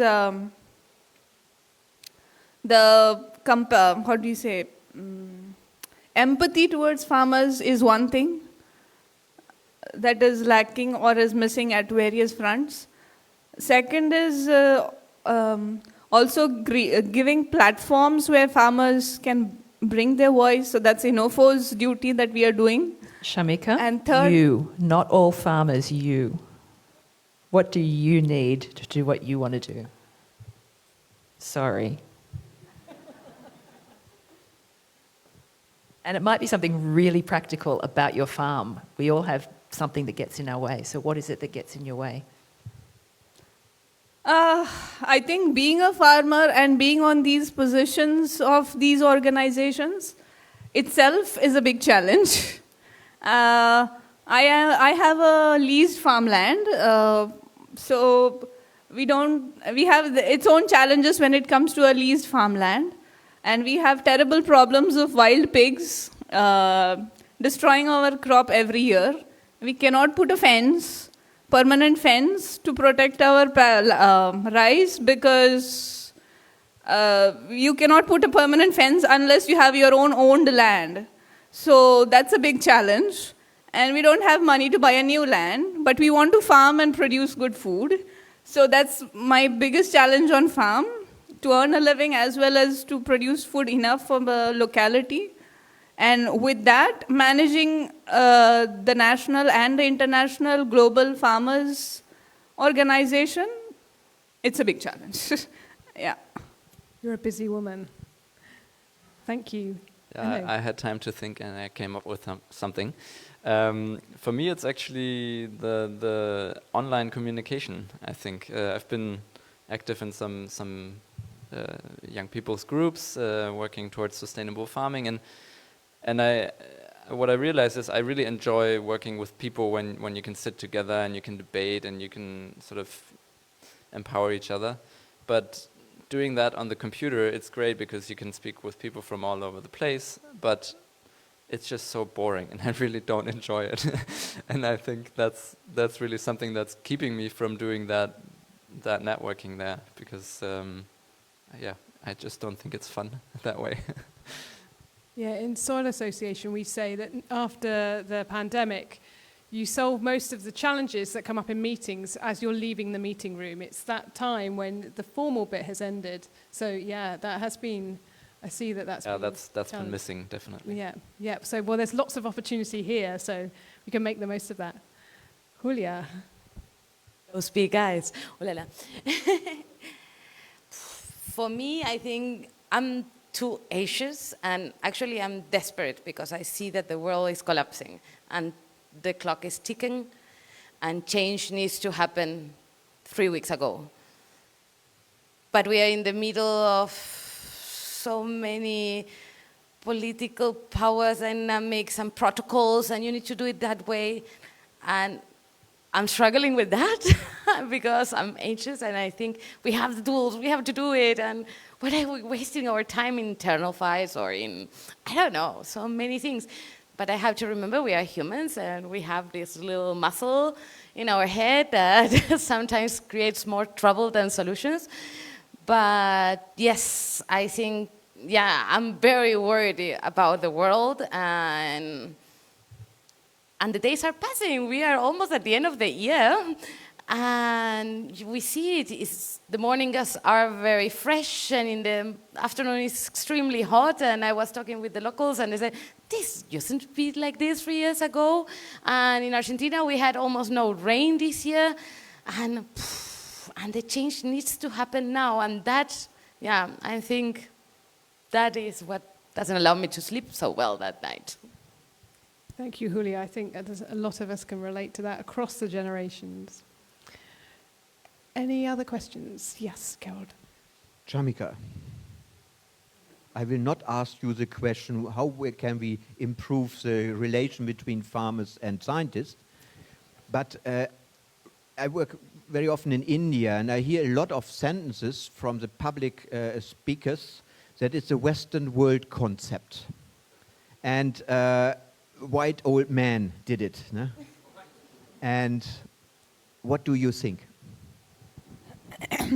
I think it's a very important question. And we do talk about this, but not on a stage. So I be better careful. But I do remember an interesting phrase that Sandeep talks about. And I think that's very important. Sandeep Kamath, the ex-board member of IFOAM Asia, he calls it coconut case. I don't know how many of you know that. But coconut case is something where you are black from outside, but you are white from inside. And so it's not only in India, but it's everywhere. We are different people. What we show out and what we are inside is very important. And yeah, so it's about getting that one-to-one interaction and finding out if it's a coconut case or not is up to us, and then see the situation. Yeah. Thank you, Shamika. Yeah, it's a great question, and it's one that we really need to address. And I'm slightly going slightly beyond my role as moderator here, but also something that Karen said earlier about recognizing Indigenous knowledge. We do have a challenge in this movement, recognizing and not rewarding enough of the diversity that exists, and drawing on the wealth of experience from across the globe. And it's something that, being on the IFOAM Organics International World Board, it's been a real eye-opener of how much work every single one of us has to do, especially if you're a white Westerner. So I think there's a lot that we need to do and a lot more we can do, and I think we're all committed to doing that, and we definitely should be.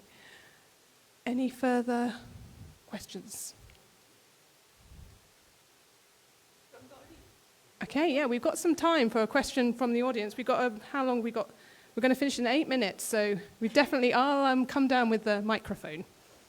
If you'd just like to introduce yourself as you ask your question.